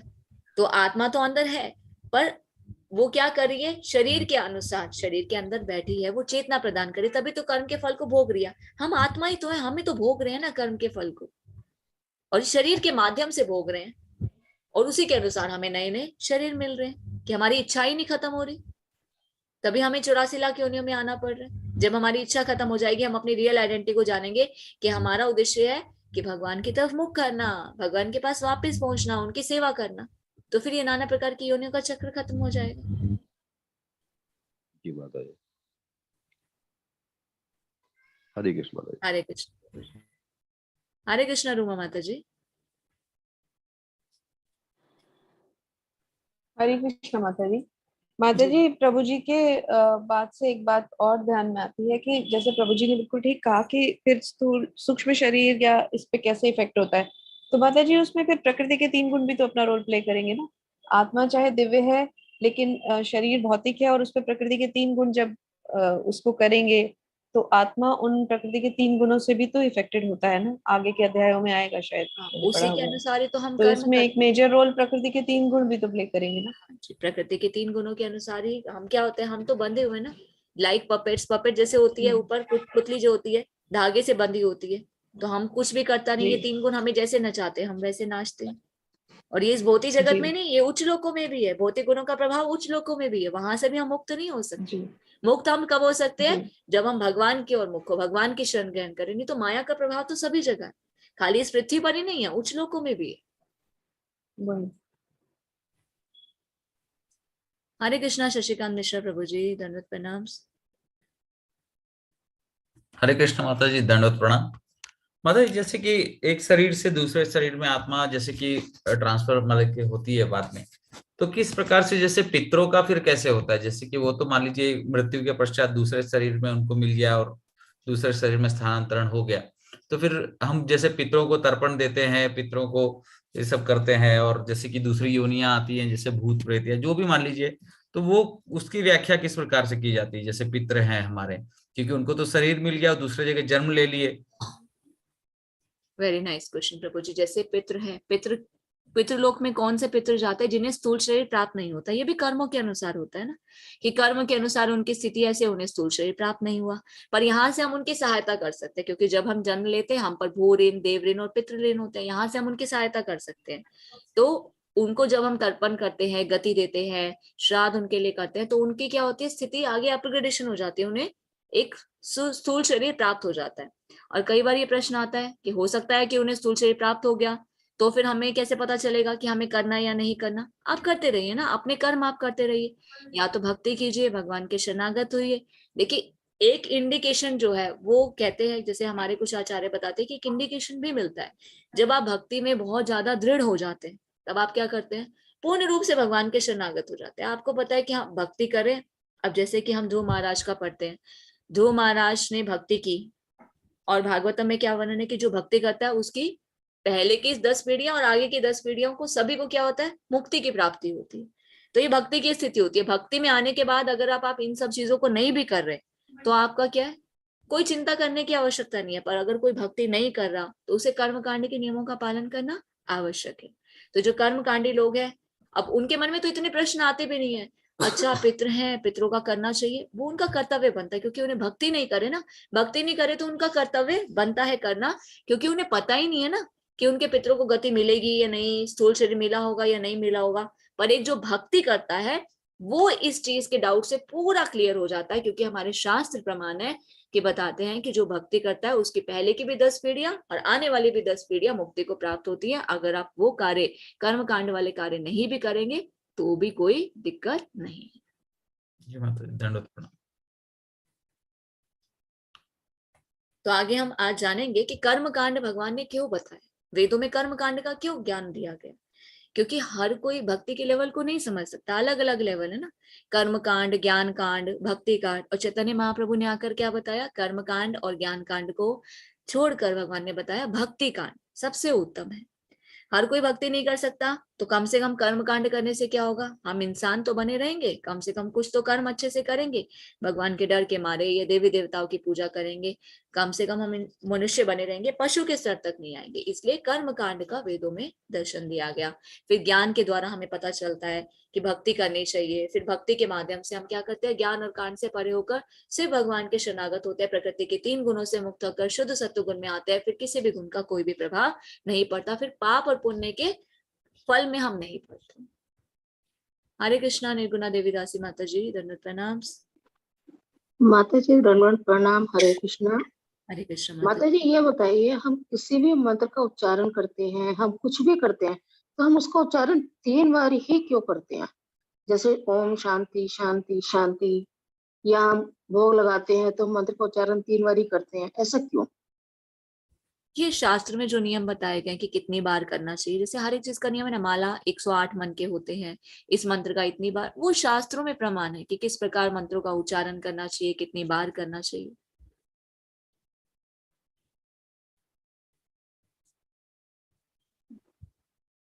बोले इसका कोई वैसे लॉजिक नहीं है कोई? लॉजिक जी, ये तो शास्त्रों में जो नियमित है। देखिए भगवान भगवद गीता में क्या कहते हैं कि जो भक्ति नहीं करता उसे वेदों और शास्त्रों के अनुसार जो नियम, जो विधि विधान बताए गए उनका पालन करना होगा। तो जो विधि विधान बताया गया है कि किस प्रकार के इस मंत्र का कैसे उच्चारण करना चाहिए, कितनी बार करना चाहिए, हर एक प्रकार के यज्ञ बताए गए ना, संतान सुख के क्या यज्ञ है, राजा बनने के लिए क्या यज्ञ है, स्वास्थ्य को सही रखने के लिए क्या यज्ञ है, किस मंत्र का उच्चारण करना चाहिए, वो हमें नियमों का पालन करना। माता जी हरे कृष्णा। हरे कृष्णा। इसलिए भगवत गीता के माध्यम से हमें क्या पता चलता है, अरे कर्म कांड में तो कितने सारे लॉजिक हैं, किन किन चीजों का ध्यान रखे, कहाँ से इतने शास्त्रों का ज्ञान प्राप्त करेगी, कौन से देवी देवता की पूजा करनी है, किस प्रकार करनी है, कौन से मंत्र का उच्चारण करना है। तो भगवान ने क्या दिया, easiest and the quickest way to attain the supreme personality of God. भक्ति योग, भक्ति योग कितना सरल है, श्रवण और कीर्तन कीजिए बस। हरे कृष्णा। कनक माता जी। हरे कृष्ण माता जी, दंडवत प्रणाम। माता जी, मैं ये पूछ रही थी कि मैंने एक बुक में देखा था और काफी जगह भी देखा फिर मैंने कि एक बुक थी कृष्ण भावनामृत में पहला कदम। उसमें तिलक के बारे में लिखा था कि बॉडी पे 12 जगह तिलक अप्लाई करना चाहिए। हाँ जी माता जी। तो मैंने गूगल पे भी देखा तो काफी जगह था, लेकिन मैं ये पूछ रही थी क्या वो मेल और फीमेल दोनों के लिए है? क्योंकि मुझे मतलब ऐसा लगा कि कुछ जगह उस पे ऐसी बताई थी कि जो फीमेल्स लगाएंगे, तो मुझे मतलब थोड़ा सा अनकंफर्टेबल टाइप लगा उसमें। नहीं, दोनों तरह के लिए। वो नहीं मालूम आपने कहाँ से देखा, तो उसका हम एक बार ग्रुप में भेज देंगे कि 12 जगह लगाया जाता है और फिर मंत्र का उच्चारण करके लगाया जाता है ना? जी माता जी। ठीक है, तो माता जी ग्रुप में हम शेयर कर देंगे पिक्चर के साथ कि कहाँ कहाँ पे लगाया जाता है और कौन कौन से मंत्र का उच्चारण किया जाता है। ओके माता जी, मैं ये पूछ रही थी कि जो भीष्म पितामह थे उनके पिता का क्या नाम था? शांतनु, राजा शांतनु। शांत। उनकी माता का नाम था जी, गंगा और पिताजी का नाम था राजा शांतनु। ओके माता जी। एंड माता जी, जो भीष्म पितामह है उनका रियल नेम क्या था? क्योंकि इन्होंने कोई प्रतिज्ञा ली थी, उसके बाद भीष्म पड़ा था इनका नाम, तो रियल नेम क्या था? तो मेरे लिए ब्रेनस्टॉर्मिंग है। हमारी बुद्धि ऐसी है ना, भूल जाते हैं। ठीक है माता जी, थोड़ा सा याद करके बताते हैं। और कोई क्वेश्चन? नहीं माता जी, बस इतना ही था। ठीक है माता जी, हरे कृष्णा। और हरे किसी का कृष्णा। प्रश्न? संजय प्रभु जी, हरे कृष्णा। देवव्रत, विष्णु पिता जी का जो नाम था वो देवव्रत, आई थिंक देवव्रत था। हरे कृष्ण माता जी। हरे कृष्णा प्रभु जी। दंडवत प्रणाम माता जी। दंडवत प्रणाम प्रभु जी। माता जी, जस्ट अब एक छोटा सा डाउट हुआ था। जैसे भी एक श्लोक चल रहा था जिसमें 13वां श्लोक में लिखा था, जिस प्रकार शरीरधारी आत्मा इस शरीर के बाल्यावस्था, तरुणावस्था, फिर वृद्धावस्था में निरंतर अग्रसर होता है, उसी प्रकार मृत्यु होने पर आत्मा दूसरे शरीर में जाता है। धीरे धीरे व्यक्ति इस परिवर्तन को मोह को प्राप्त नहीं होता है। तो माता जी, इसमें आपने एक सभी श्री आचार्य जी का भी बताया था कि उन्होंने बताया था कि ठंड के मौसम में भी या इस तरह। पर माता जी, एक छोटा सा डाउट रहा कि यदि हम लोग इस शरीर की केयर ना करें तो भगवान की भक्ति कैसे करेंगे? नहीं, शरीर की केयर करनी चाहिए, पर जैसे हम क्या कहते हैं ना, कई बार कोई प्रश्न पूछते हैं गुरु महाराज से, आचार्य से कि बिना नहाए धोए भी माला कर सकते हैं?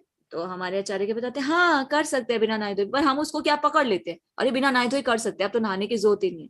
पर शुद्धता भी तो पवित्रता का एक गुण है ना, शुद्ध होना चाहिए, तभी क्या होते हैं, प्योरिटी आती है। आप देखिए स्नान करने के बाद कितना अच्छा लगता है ना, आप डिफ्रेंसिएशन को देख सकते हैं। एक दिन आप बिना स्नान किए रहिए, दूसरे दिन आप स्नान करके करिए, एकदम क्लीनिनेस अपने आप को, भगवान भगवद गीता में क्या कहते हैं, इंटरनल और एक्सटर्नल दोनों क्लीनिनेस आवश्यक है। कुछ कंडीशंस में हम बिना नहाए भी जब कर सकते हैं, पर उसको आदत नहीं बनाना चाहिए। हम क्या कर देते हैं, अरे हमें तो छूट दे दी, किसी भी सिचुएशन में हम बिना नहाए भी कर सकते हैं, तो हम आदत बना लेते हैं कि बिना नहाए ही करेंगे, वो गलत है। जैसे माता जी, अभी कुछ दिल्ली मौसम में, तो दिल्ली एरिया में जहाँ पर ठंड काफी ज्यादा होती है, तो माता जी जैसा कि अभी मैं क्वेश्चन मंगला आरती के लिए बात कर रहा था, तो कभी कभी क्या होता है, इतनी ठंड पड़ती है कि मंगला आरती के सुबह नहाना नहीं हो पाता, तो मैं क्या करें, वो मैं पूछना चाह रहा था। जस्ट एक क्वेश्चन मेरे मन पे आया था कि बिना नहाए धोए तो मंगला आरती भी नहीं किया जा सकता, तो क्या करें? तपस्या कीजिए, नहा कर कीजिए मंगला आरती, क्योंकि भगवान की सेवा ऐसे नहीं होती ना, शुद्धता से होती है। तो आप कीजिए, कोई कुछ नहीं होगा, शरीर को कोई रोग नहीं होगा। ये हम क्या करते हैं, अपने शरीर को वैसा बना लेते हैं, अरे बीमार हो जाएंगे। भगवान है, देख रहे हैं, जब उनके लिए हम प्रयास कर रहे हैं तो कहाँ से कोई रोग होगा। और माता जी, एक छोटा सा और डाउट था कि अगर शरीर बहुत ज्यादा ऐसा है कि कई बार होता है ना, रेसिस्टेंट पावर थोड़ा वीक होती है, तो थोड़ा सा पानी को ताजा कर सकते हैं, थोड़ा गर्म पानी उसमें मिक्स करके, इस तरह से जितना शरीर के अनुकूल हो ऐसे कर सकते हैं। जी माता जी। और माता जी, मुझे भीष्म पितामह जी के ऊपर थोड़ा सा जस्ट क्वेश्चन डाउट हो रहा था कि कुछ पहले लास्ट वीक था कि जैसे कि भीष्म प्रतिज्ञा वक्त भीष्म व्रत चल रहा था, राइट? व्रत चल रहा था जो भीष्म पंचक, माता जी जी। जी प्रभु जी, हाँ जी। जैसा कि कहा जाता है गीता महाभारत 18 दिन का हुआ था, तो अभी जो गीता